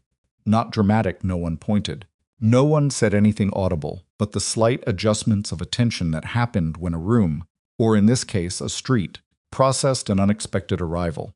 She saw 2 women near the door say something to each other. She saw a man whose name she didn't know look at Silas and then at her, and then look away. Silas seemed to feel none of it, or rather she was learning to read him. He felt all of it, and had decided it was not worth acknowledging. He put his hand briefly at the small of her back as they moved toward the door. Not a dramatic gesture, a quiet one. The kind of thing that might have been practical, guiding her through the crowd, except that the crowd wasn't thick enough yet to require it. She didn't say anything about it, neither did he. They went inside. The hall smelled like wood smoke and pie, and the particular dusty warmth of a crowd of people in their good clothes. Long tables ran down both sides with food on them, This was a potluck gathering, and the contributions ranged from elaborate to minimal in the way they always did. The social economy of who could afford what laid out plainly on checkered cloth. Eliza had brought 2 pies she'd made that morning, which Silas carried in and set on the table without ceremony. She found a place to stand near the far wall, not hiding exactly but not positioning herself in the center either. She was making assessments. The Hollisters were here. She recognized them from Mateo's description. 2 brothers, Wade and Curtis, both of them large men with the specific confidence of people who expected the room to accommodate them. They were near the front, talking to a man she didn't recognize in a good coat. They hadn't looked at her yet. Beatrice Crowell was at the front of the room near the raised platform that served as a stage, speaking to 3 women who were arranged around her in the formation Eliza had come to think of as the formation of people receiving instructions. Beatrice was wearing deep blue, and she looked composed and purposeful and entirely in control of the room she had organized and intended to use. She noticed Eliza arrive. Their eyes met across the hall. Beatrice's expression did not change, which was itself a kind of statement. Then Beatrice looked past Eliza, and her expression did change briefly before she controlled it. She had seen Ephraim. Eliza watched Beatrice recalibrate, watched the small, rapid calculation that happened behind that composed face, and she thought, good, let her think about it. Let her wonder what it means that the old man is here. Mateo appeared from somewhere in the middle of the crowd and materialized beside Silas, with the quiet efficiency of a man who has attended enough difficult situations to know when presence matters. He said nothing. He stood there. Silas looked at him and gave a single nod. Fiddles started properly. People began filling plates. Evening had the surface appearance of an ordinary harvest gathering. And for the first hour it mostly was food and noise and the complicated social traffic of a small town where everyone is enough about everyone else to be both generous and dangerous. Ephraim sat in a chair against the wall that Silas had found him, and Eliza watched people's reactions to his presence cascade through the room in slow waves. She was understanding, a significant presence in this county for decades, and his disappearance from public life had been noticed the way absences are noticed, in small communities uncomfortably, with a mix of sympathy and avoidance, because prolonged grief makes people uncertain. His return here tonight was news. She could see it moving from person to person in glances and lowered voices. An older man, gray-bearded, weathered in the way of someone who had worked outside his whole life, made his way across the room and crouched in front of Ephraim's chair and shook his hand. Ephraim shook it back and said something she couldn't hear. The man nodded, said something else. Ephraim's said something that made the man laugh. She looked away and found Silas standing beside her. "Who's that?" she said quietly. "Pete Alderman," Silas said just as quietly. "He and my father built fence line together for 20 years. He's been asking after him since." He paused. "For a long time." Eliza looked at Pete Alderman and Ephraim talking in the corner and thought, all right, there's that. Beatrice waited until after supper had wound down. It was a practiced move. Let the food and the warmth and the social ease do their work first. Let everyone feel comfortable and settled and slightly drowsy from the meal, and then stand up and make your remarks into that ease. Eliza had clocked it from the moment they arrived, had watched Beatrice's timing, and had positioned herself accordingly, not too close to the front, not too far from Ephraim. Beatrice stepped up to the platform, and the room quieted in the way. Rooms quiet for someone they're accustomed to listening to. She thanked everyone for coming. She talked about the harvest, which had been adequate, if not exceptional this year, and about the community's resilience, which was real, and about the importance of maintaining the character of Blackridge through the changes that growth and development inevitably brought. She was good.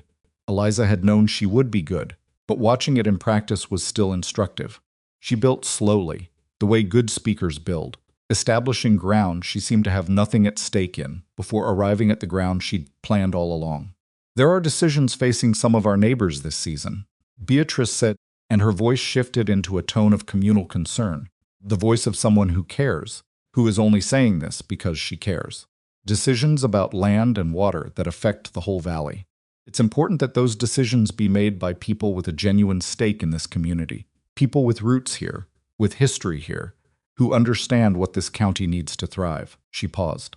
Concerns some of us when outside influences, however well-intentioned, begin to shape those decisions in ways that may not serve the community's long-term interests. She hadn't said Eliza's name. She didn't need to. Half the room knew exactly what she meant, and the other half would find out before they got home. Eliza stood still. She felt Silas shift beside her, felt the particular tension of a large man who has decided to hold himself quiet and is finding it costly, and she put her hand briefly on his arm, not restraining. Just there. He stilled. Beatrice was building toward the next part. Eliza could feel the structure of it, the way she was positioning the room to understand that the correct resolution to all of this was for Silas to sell the north pasture and for a certain outside influence to return to wherever she'd come from when the sound of a chair being pushed back crossed the room. Everyone heard it. The sound had a quality that stopped conversation, the way certain sounds stop it not loud, just wrong for the moment, unexpected in a way that made the room pay attention before anyone had decided to. Eliza Voss was standing up. He was not fast about it. He used the wall for the first part of it and the arm of the chair for the second. And there was a moment where it was clearly difficult, and he kept going anyway, which was its own kind of statement. Pete Alderman put a hand under his elbow, which Ephraim accepted. And then he was standing, and the room was looking at him. Beatrice had stopped speaking. Ephraim was thin, and he moved slowly, and he was the oldest person in the room by a visible margin. And none of that mattered, because when he spoke, his voice carried in the particular way of people who are accustomed to being listened to and have earned it. "I'll say something," he said. Not to Beatrice directly. To the room. The room waited. "I've been absent," he said. "A long time.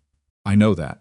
He looked around the hall at Pete Alderman, at the gray-bearded men he'd clearly known for decades, at the younger faces he probably half recognized. "I stopped being interested in much for a while. That happens to a man when he loses enough." He paused. "I'm not going to explain it, because most of you who've lived long enough already understand it without explaining." A few heads in the older part of the crowd moved in something that was not quite a nod but was adjacent to one. The woman who just got a speech made about her, Ephraim said, and his voice was still even but something had sharpened in it, "Came to my family's ranch 4 months ago with one bag and no particular expectation of welcome. Cooked food and left it outside my door. Every morning. Every evening." He stopped. She didn't knock. She didn't make a case for herself. She just left the food and went away. The hall was very quiet. The fiddle player had set down his instrument without Eliza noticing when. "I ate it," Ephraim said. "And then I came out of my room. And then I came to the table. And then he looked across the room and found her. And she stood still under the look, which was both difficult and necessary. And then I came here tonight, which I would not have done, which I did not think I would ever do again." He paused. He looked around the room again. "She came to this valley looking for one thing," he said. "She found something different. She didn't complain about it. She worked. She took care of my household and my son, and she documented the Hollisters' water theft with a kind of thoroughness that most lawyers I've known would struggle to match." He looked, for the first time, directly at Wade and Curtis Hollister. "The photographs and the dates are with a lawyer in Durango. I want the room to know that." Wade Hollister said nothing. His face had done something complicated. Ephraim looked back at the room. "She is not an outside influence," he said. "She is family. She is the reason I am standing in this hall talking to you tonight, which I did not think I would live to do." His voice did not waver, though something in it had gotten tighter. "And I will not stand here and listen to someone with no claim on my household tell my family who belongs in it." He reached out without looking, and his hand found Eliza's wrist, and he held it not a romantic gesture, not even a gentle one particularly, just the grip of an old man who has decided where he stands and wants there to be no confusion about it. The room was entirely silent. Silas moved then. He moved the way Silas moved when he had decided something with ceremony, without announcement, simply doing the thing. He stepped forward until he was standing beside Eliza on the other side, and the three of them were standing together in the middle of the Blackridge Town Hall, and what that looked like was not complicated. He looked at the room. His voice, when he spoke, was not loud, because he didn't need volume, because he was the kind of large that made a quiet voice land harder than a shout. "What my father said," he said. Then he looked at Beatrice Crowell. He didn't say anything else to her. He just looked at her for a moment with the particular directness of a man who has nothing left to manage and nothing left to protect and is simply stating a fact with his eyes. Beatrice stood on the platform. For the first time since Eliza had known of her, the composure was doing visible work, not failing exactly, but working, which was different from the ease it had been before. She looked at the Hollisters. Wade Hollister looked at the floor. Something was over. Not everything, not the legal business, not the dam still sitting in the North Creek, not the claim filed with the county. Those things would take more time. But something was over in the room, in the particular way that the thing Beatrice had been constructing for weeks was over, because the room had heard Ephraim Voss, and the room remembered who Ephraim Voss was, and what the room remembered was not going to be reconstructed in one evening by anyone. Pete Alderman, from his spot near the wall, said, "Good to hear your voice, Ephraim." A few people said things that amounted to agreement. Not everyone. The room was not transformed. Small towns don't transform. They shift slowly. And some people would go home tonight and say that Eliza Hart had manipulated a grieving old man because that was the story available to them, and they'd take it. But the room had shifted. She could feel it the way you feel a change in air pressure before weather arrives. Beatrice stepped down from the platform. She did it with her chin up and her back straight, and she crossed the room and spoke to the women near the food table. And she did not look at Eliza again that evening, which was a kind of concession, even if it wasn't meant to be.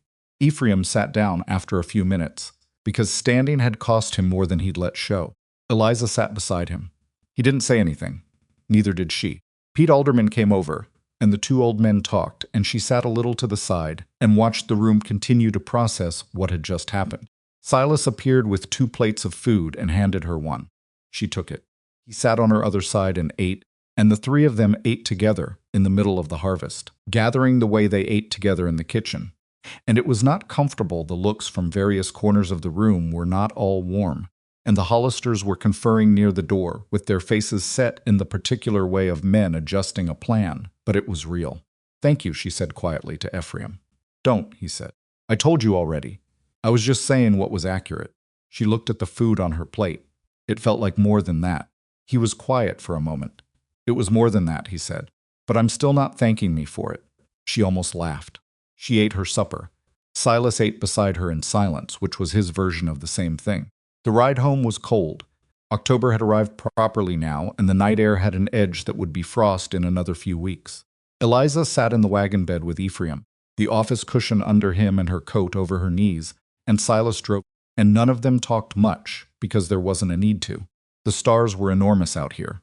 Away from the town lights, the sky opened up in a way that the city never showed the whole sprawling architecture of it. More stars than made any kind of sense, and between them the darkness that was just as vast. Eliza looked at it for a while, and thought about the 11 days of travel that had brought her here, and Caleb Mercer's letter, and the bench outside the feed store, and the 2 men talking about a ranch 4 miles north. Ephraim fell asleep before they'd gone 2 miles. He slept leaning against the wagon side, his chin on his chest, the way old men sleep when they've spent more energy than they'd planned. Eliza watched the dark road and thought about what came next, which was the lawyer's response, which was the dam in the creek, which was the legal process moving at its own pace toward something that wasn't certain, but was better than it had been 3 months ago. "You didn't have to stand there," she said quietly to Silas's back. He didn't turn around. "Yes, I did," he said. She looked at the stars. "No one's going to make it easy for you after tonight." "It wasn't easy before tonight," he said. That was true enough. She looked at his back, the set of his shoulders, the way he held the reins without being heavy on them, the silhouette of the most enormous human being she had ever encountered in the dark of a Colorado road. "Silas," she said. She stopped. What she'd meant to say had several possible forms, and none of them felt exactly right. Yet none of them were ready, the way things aren't ready when they're still becoming what they'll be. "Nothing," she said. "Never mind." He was quiet for a moment. "Then ask me again sometime." She looked at his back. "Ask you what?" "Whatever it was," he said. "Ask me again when you're ready." She sat with that for the rest of the ride home. The ranch came up out of the dark the way it always did, the shape of the roof, the pale line of the corral fence, the barn looming. She had left a lamp burning in the kitchen window, and it showed yellow against the black, which was something she'd started doing a few weeks ago, without deciding to, just doing it, because it seemed like the right thing for a house to do when its people were away. She helped Ephraim down from the wagon. He was groggy and irritable about being woken and declined assistance on the porch steps, which he navigated slowly but without incident. Silas put up the horses. Eliza went inside and put the kettle on and stood in the kitchen in her good gray dress and looked at the warm room that she had made warm. Put her hand in her coat pocket. Caleb Mercer's letter was there. It had been there for months, a folded piece of paper that she'd carried so long it had worn soft at the creases. She took it out and unfolded it and read it one more time, not because she needed to. She knew the words by heart, but because she wanted to read it here, in this room, with this kitchen and this lamp and the sound of Silas outside finishing with the horses. I have made other arrangements. I trust you will understand the practicality of returning home. She looked at it for a moment. Then she opened the door on the stove and put it in and watched it take, which it did quickly, the paper curling and blackening and going to nothing in under 10 seconds. Closed the stove door. Silas came through the kitchen door and stopped when he saw her standing at the stove. He looked at her face, which she realized must be saying something, and then at the stove, and then back at her. She didn't explain it. He didn't ask. He hung up his coat and hat and washed his hands at the basin and sat down at the table, and she poured 2 cups of tea and sat across from him. And they sat in the kitchen in the 10 o'clock dark with the stove warm between them and the ranch quiet around them. The dam was still in the creek. The Hollisters hadn't conceded anything. The lawyer in Durango hadn't written back yet and might take weeks more. Beatrice Crowell was still Beatrice Crowell, and Blackridge was still Blackridge, and none of the hard things had resolved into ease. But Ephraim was asleep in his room at the end of the hall, and he'd stood up tonight in a crowded room and said what needed to be said, and the ranch house had a lamp in the window, and the kitchen smelled like wood smoke and the last of the rosemary bread, and Silas Voss was sitting across the table from her with his large, careful hands around his cup and his tired, serious eyes looking at her, in the way they'd been looking at her for weeks now, the way she'd been looking back. There were things that hadn't been said yet. She knew that. He knew that. The kitchen knew it. But they had time. The lawyer's letter arrived on a Tuesday, 3 weeks after the harvest gathering. Silas brought it in from town without opening it, which she understood was his way of saying that whatever was in it belonged to both of them, or at least that he didn't want to read it alone in the wagon on the way back, which amounted to the same thing. He set it on the kitchen table, and she looked at it, and he looked at her, and she picked it up and opened it. The lawyer's name was Arthur Pemberton, and he wrote the way good lawyers write, without decoration. With precision, with the specific gravity of a man who charges by the hour and respects his clients enough not to waste their time with unnecessary sentences. She read it through once quickly, for the shape of it, and then again slowly, for the content. Silas watched her read. He had not sat down. He stood on the other side of the table with his coat still on and his hat in his hands. And she could see in the set of his jaw the specific tension of a man waiting for news that could go either way, and who has spent too many years receiving the wrong kind to be comfortable waiting. She set the letter down. He thinks we have a strong case, she said. The sequence of events, the purchase offer, followed by the water claim, that's the core of it.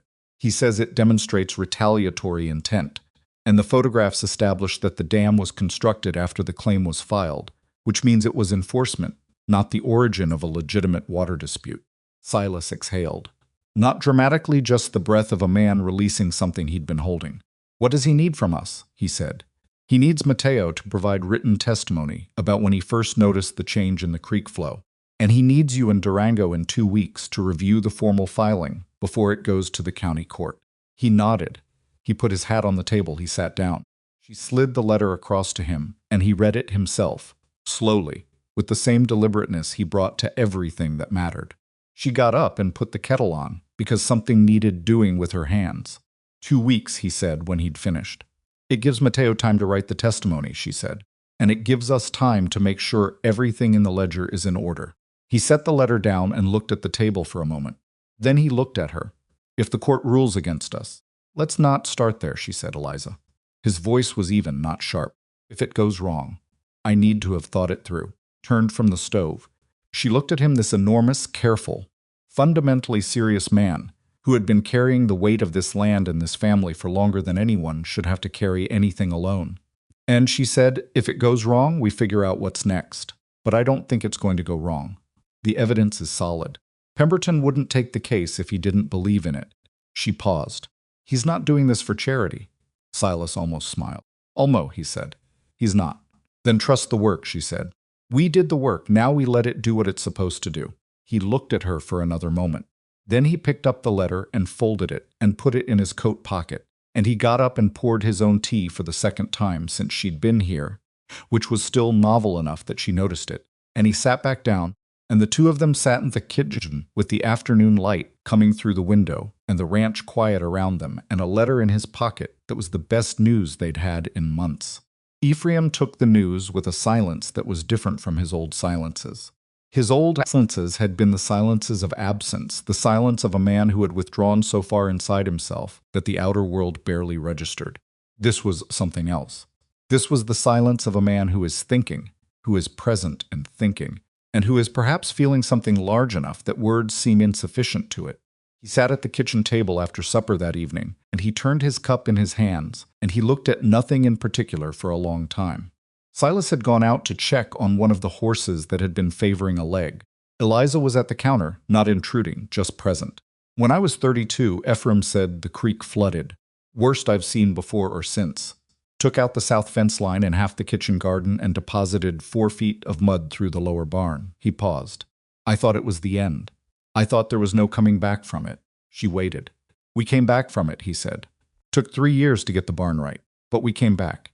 He set down his cup. I forgot that. Somewhere along the way, I forgot that things that look like endings aren't always endings. They're usually not, she said. He looked at her. You didn't forget it. I've had less time to, she said honestly, and fewer losses. He was quiet for a moment. You'll have them, he said. Everybody does. The question is what you decide to do with them. She looked at the old man, thin and slow and a long way from what he'd been. But here, at this table, in this kitchen, saying something true, and she thought, this is what survival looks like when it's not romanticized. Not triumph, not restoration to some previous wholeness. Just the decision made again every morning to come to the table. I know, she said. He nodded. He finished his tea. When Silas came back inside, stamping the cold off his boots, Ephraim said, the horse all right? And as Silas said it was, and the old man pushed back his chair and went to his room. And it was an ordinary evening, which after everything was its own remarkable thing. Silas went to Durango on a Wednesday, 2 weeks later. He left before sunrise, which was the only reasonable time to leave for a journey of that distance, and he would be gone for 3 days at minimum, possibly 4. Eliza had packed food for the road, the night before biscuits, salt pork, a jar of the preserved apples that had become his habit in a way she wasn't sure he'd noticed. He noticed. He looked at the jar when he was loading the saddlebag, and he said nothing, which from Silas was acknowledgment enough. Stood on the porch in the pre-dawn dark and watched him ride out, his enormous silhouette diminishing against the sky, that was just beginning barely to think about lightning. She went inside and made breakfast for herself and Ephraim, and the day began. 3 days without Silas were instructive in a way she hadn't expected. She had thought they might feel lighter, less weight in the house, fewer dynamics to manage, simpler, and instead they felt slightly wrong. Like a piece of furniture moved 3 inches from where it's always been. Kitchen was the same. The work was the same. Ephraim was fine. Better than fine. He walked to the porch every afternoon, and sometimes around the side of the house if the day was fair, and he talked more than he used to, not excessively but steadily. In the way of a man who has remembered that conversation is one of the things that makes time bearable.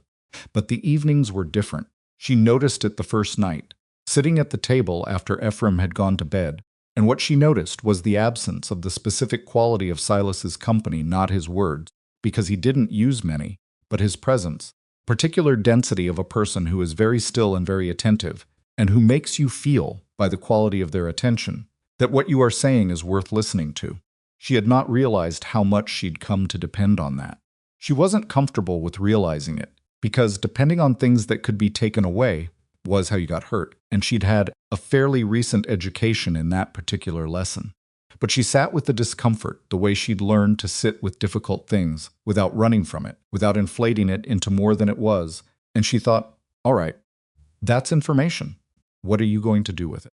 She thought about it for 3 evenings, and by the time she heard the horse coming up the road, on the 4th morning she had arrived at an answer, which was that she was done being careful about this, in the way she'd been careful, that careful had become a way of not choosing, and not choosing was its own kind of choice, and not a good one. She was in the kitchen garden when he rode in.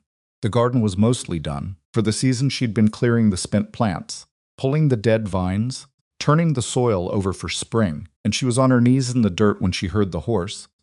And she stood up, and he was there.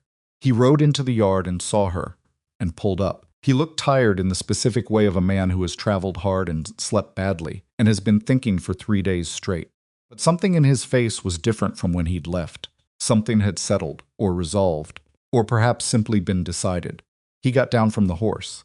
Matteo came out of the barn and took the reins without being asked, which was what Matteo did, and Silas walked across the yard toward where she was standing at the edge of the garden, still with dirt on her hands.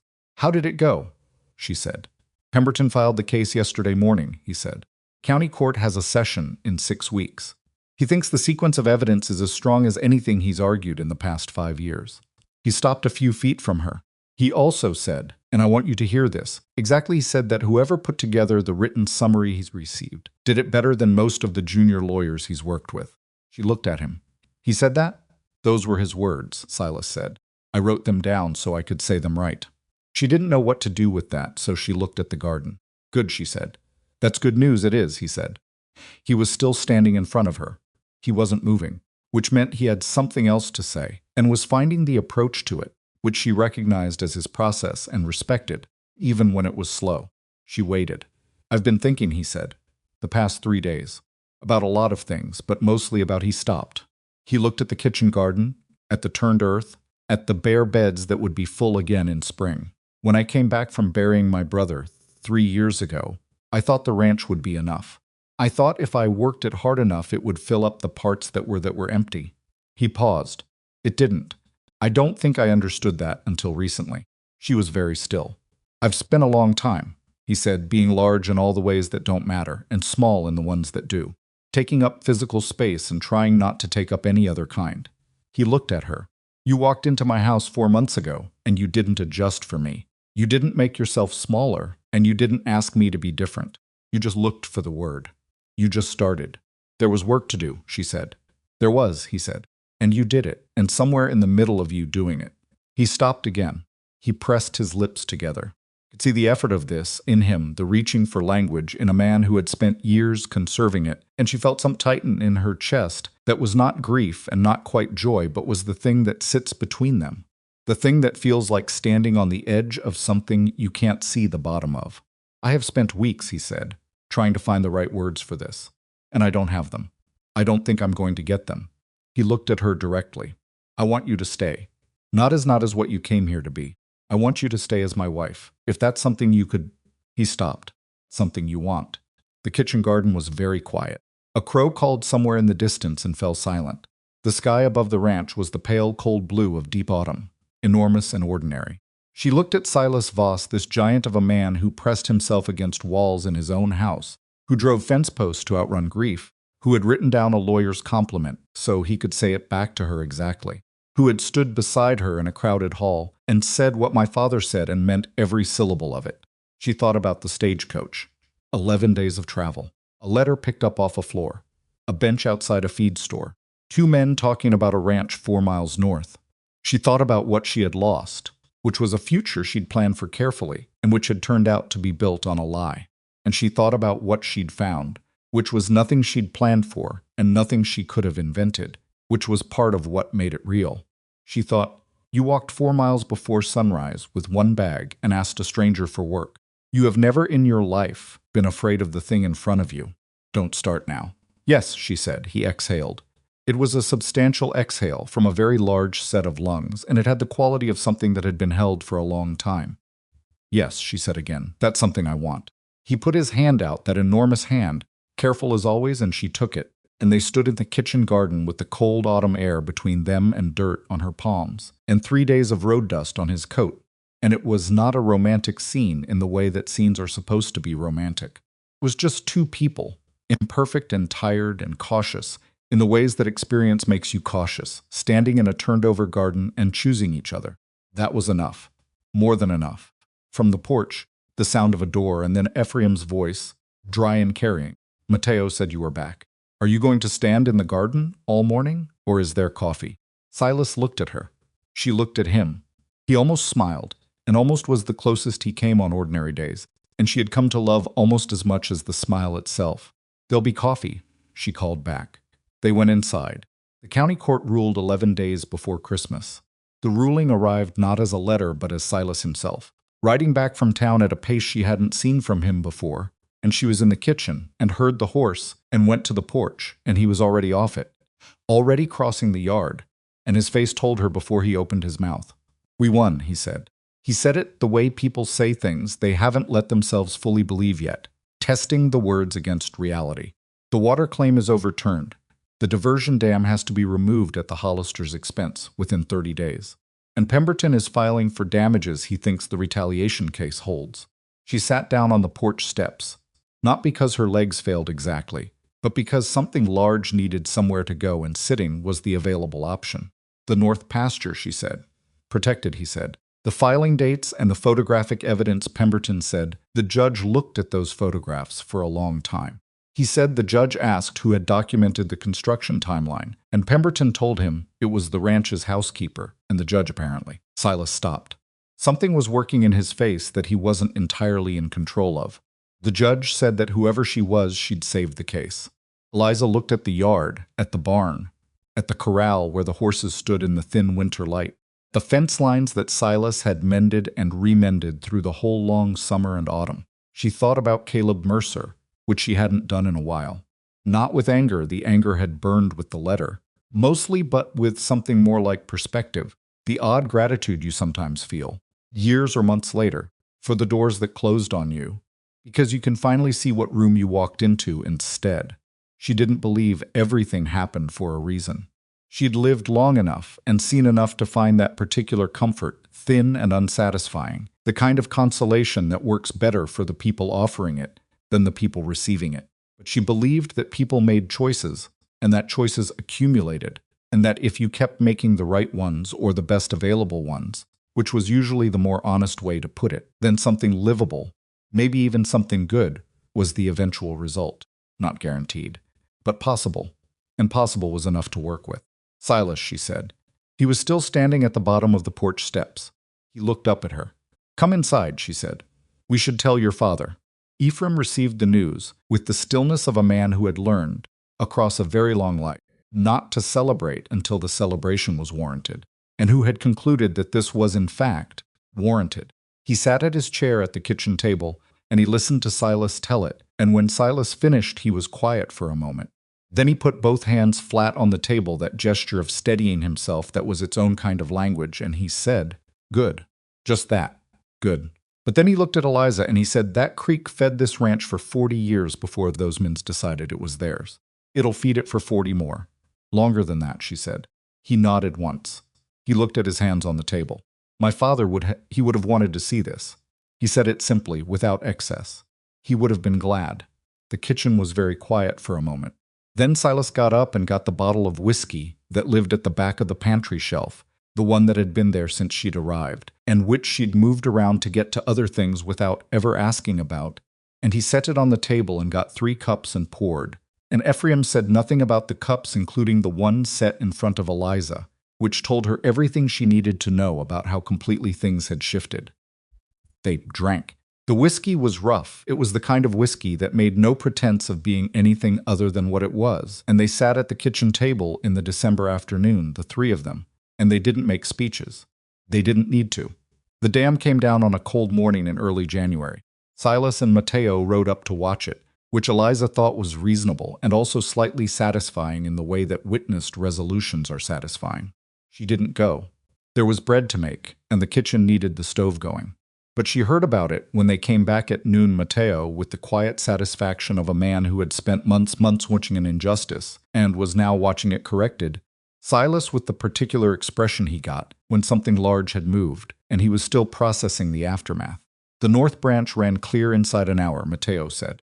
He said it simply, the way you say something you want recorded correctly. Just ran clear, like it remembered where it was going. Eliza thought about Ephraim's father digging the channel 3 generations ago, about water that finds its way. "Good," she said. "Wash up. Bread's almost done." They were married in late February, when the worst of the winter had broken but spring hadn't yet arrived, which meant the ceremony was held indoors in the ranch house rather than outside, which was practical, and also the house should be the witness, since the house was where everything had happened. Eliza had not wanted anything elaborate, and Silas had expressed no opinion on the subject, which meant he didn't want anything elaborate either. They had a circuit judge who came through the county 4 times a year and who was scheduled to pass through Blackridge on a Thursday, and Silas rode in and made the arrangements, and that was that. The people present were Ephraim, Pete Alderman, who had become a regular presence at the ranch over the past months, and who wept without apology and without embarrassment, Mateo and his wife Rosa, who had made her opinion of Eliza known through a series of small kindnesses over the preceding months, and who brought tamales to the celebration afterward, and Dobbins from the general store, who had always been decent when he could be, and who seemed genuinely glad to be asked. Beatrice Crowell was not there. The Hollisters were not there. The women from the millinery were not there. These absences were not painful. They were simply accurate.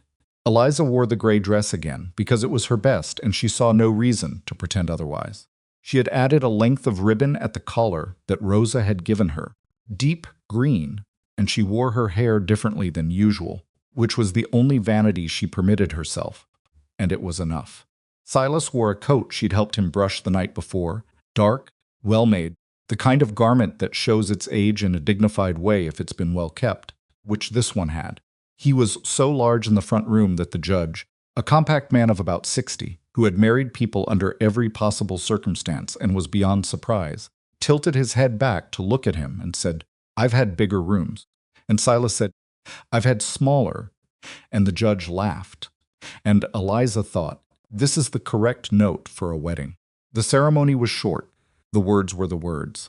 When the judge asked Silas if he took this woman, Silas looked at her and said yes, in the same voice he used for everything that he actually meant, plain, quiet, entirely without performance, and she said yes back in her own voice, which she hoped sounded the same.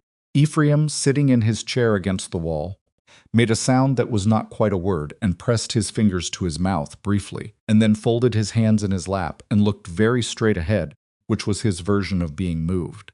Pete Alderman wept as noted.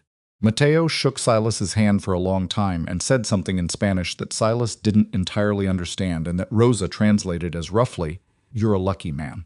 You enormous idiot," which Silas received with what appeared to be sincere agreement. They ate Rosa's tamales and Eliza's pie, and Dobbins had brought a bottle of something better than the ranch's whiskey, and they all sat in the front room that Eliza had cleaned and ordered and made into a room that felt like it was lived in. And outside the February wind moved across the Colorado hills, and the creek ran in the north branch, and the horses were in the barn, and the kitchen garden waited under the cold ground for spring. Here is what she understood on the other side of all of it. She understood that being left really left, the kind of leaving that humiliates you in public and strands you far from home, is not the worst thing that can happen to a person. The worst thing is letting it convince you that you deserved it, that the leaving was information about your worth rather than information about the person leaving. She had come close to believing that. She had sat on a bench outside a feed store in a strange town with nothing, and she had felt the pull of that belief, the way humiliation tries to dress itself up as truth. She had not believed it. She wanted to say that was because of some virtue in herself, some native resilience, but the honest answer was that she simply couldn't afford to. She had 4 miles to walk before sunrise. She had a door to knock on. She had work to do. Believing she deserved the leaving was a luxury she couldn't carry, so she put it down. That's a thing they don't tell you about survival. It's not always brave. Sometimes it's just practical. Sometimes it's just the next step, because the next step is all there is. She understood that people who seem impossible rarely are. Ephraim Voss had seemed impossible. Silas Voss had seemed to the people of Blackridge cold and strange and too large for ordinary life. What they actually were was people who had been hurt in ways they hadn't recovered from, who had built their distance as protection, who were waiting, without quite knowing it, for someone to provide a reason to come back. You couldn't force that. You could only show up and do the work and leave the food outside the door and go away, and wait, and show up again, and eventually the door opened. Not always, she knew that, not every door opened, but this one had. She understood that a community that decides you don't belong can be wrong. It sounds obvious when you say it. It is obvious when you say it. But when you're standing inside that community, when the looks and the silences and the carefully worded exclusions are landing on you every day, the obvious thing becomes very hard to hold on to. Blackridge had written its story about her in the first week, desperate, unworthy, A problem to be managed, and it had taken a very old man standing up in a crowded room to begin rewriting it. But she had never believed the story Blackridge told. She had known it was wrong the same way she'd known the hotel woman's quick dismissal was wrong. That knowing was the thing she had to keep. Not pride. Pride was too fragile, too concerned with what others thought. Something quieter than pride. A certainty about her own value that didn't require external confirmation. She hadn't always felt it. There had been nights in the first weeks, in the narrow bed in the room with the lock on the door, when the humiliation of the whole journey had come at her in the dark Caleb's letter. The hotel woman, the dry goods store, the door that still had the help wanted sign when she was turned away. She had felt those things. She hadn't let them become conclusions. That was the difference. Feeling something and deciding it's true are not the same operation. She understood that the actual, physical, unglamorous work of feeding people and cleaning rooms and turning soil and writing letters and documenting dates and leaving biscuits outside a closed door was not beneath her, was never beneath her. She had not come to the Voss ranch performing sacrifice or noble suffering. She had come because it was the available option, and she was good at the work, and the work needed doing. People who perform their labor as martyrdom make the labor about themselves. She had made it about the kitchen, the pantry, the old man who wasn't eating, the household that needed to become a home again. That distinction was the whole thing, really. She understood that Silas Voss, who was the largest and quietest and most guarded person she had ever met, had a particular genius for choosing correctly and slowly, and that slow choosing was not the same as uncertain choosing. By the time he made a decision, he had fully made it.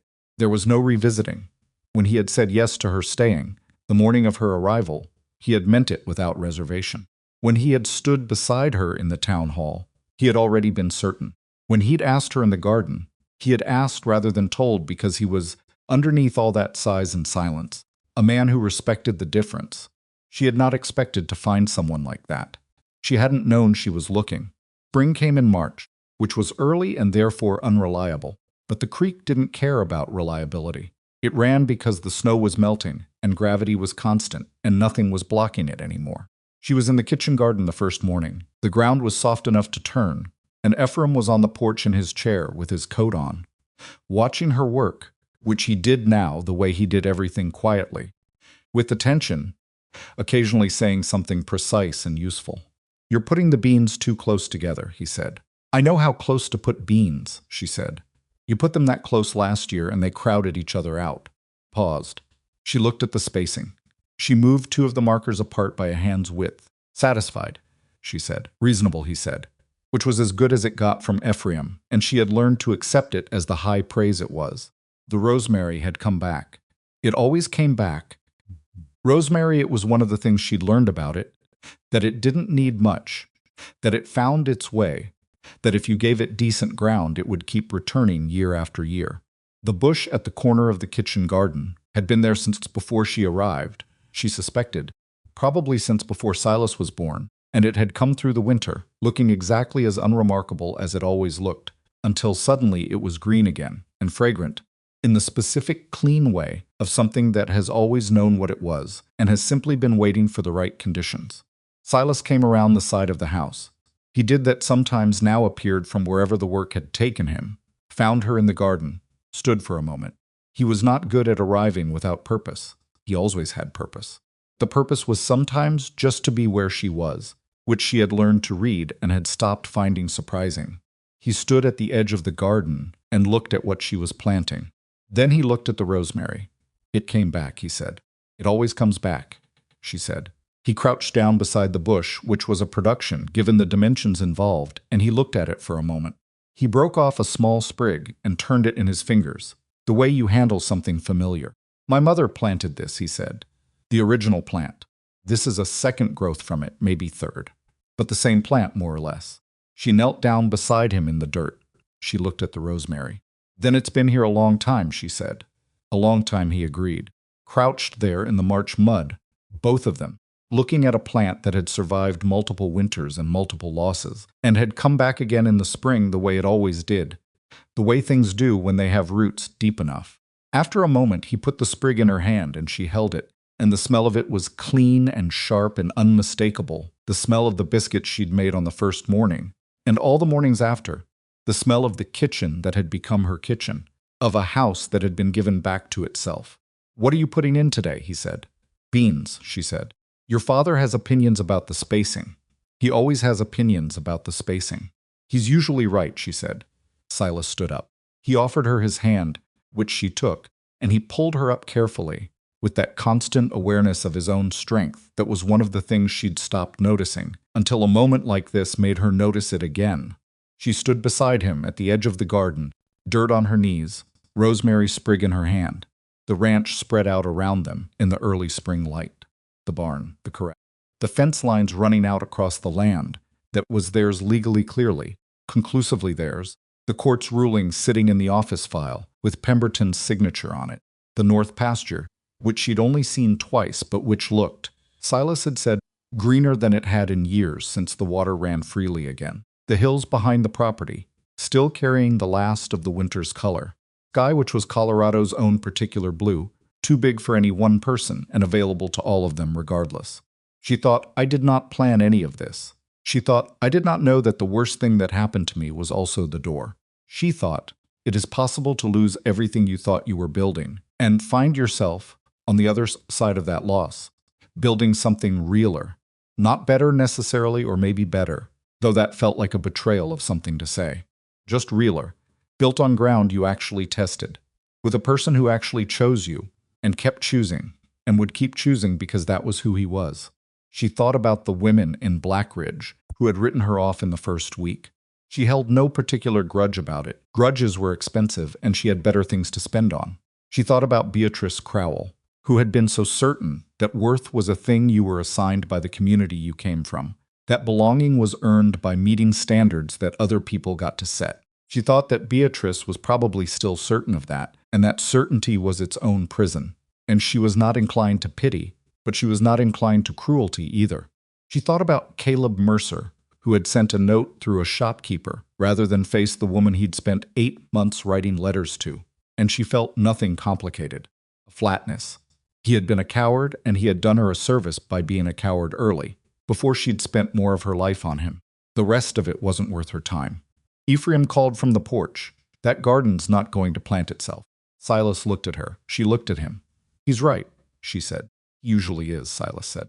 She went back to the garden, and she planted the beans at the correct spacing, which she had known all along. And Ephraim watched from the porch and made one more comment about depth that was also probably right. And Silas went back to whatever fence or animal or piece of the land that needed him. And the morning moved through its hours the way mornings do when they are ordinary and whole. There is a thing that gets said, in various forms, about how the life you didn't plan is sometimes the one that actually fits. It gets said so often it has lost most of its meaning, the way frequently handled things do. But the reason it gets said is that it's sometimes true, and truth that's been worn smooth from handling is still true. Eliza Hart had not planned to get left in a strange town, had not planned to walk 4 miles before sunrise to a stranger's door, had not planned to spend months feeding a grieving old man biscuits through a closed door, or documenting water theft with a borrowed camera, or falling in, slowly and without ceremony, with the largest and quietest person she had ever met. She had planned a reasonable life. She had gotten a real one instead. Creek ran in the north branch. The rosemary came back. The beans would come up in their own time if she put them in the ground properly and gave them what they needed and didn't ask them to be more than they were. In the kitchen, the stove was going. The bread was proving. On the porch, Ephraim sat in his chair and watched the spring come in, which he had not been sure he would live to see, and which he was seeing. This was the ranch. This was the family. This was what had been built from what was broken, which was the only material anyone ever really has. It was enough. It was more than enough. It was hers.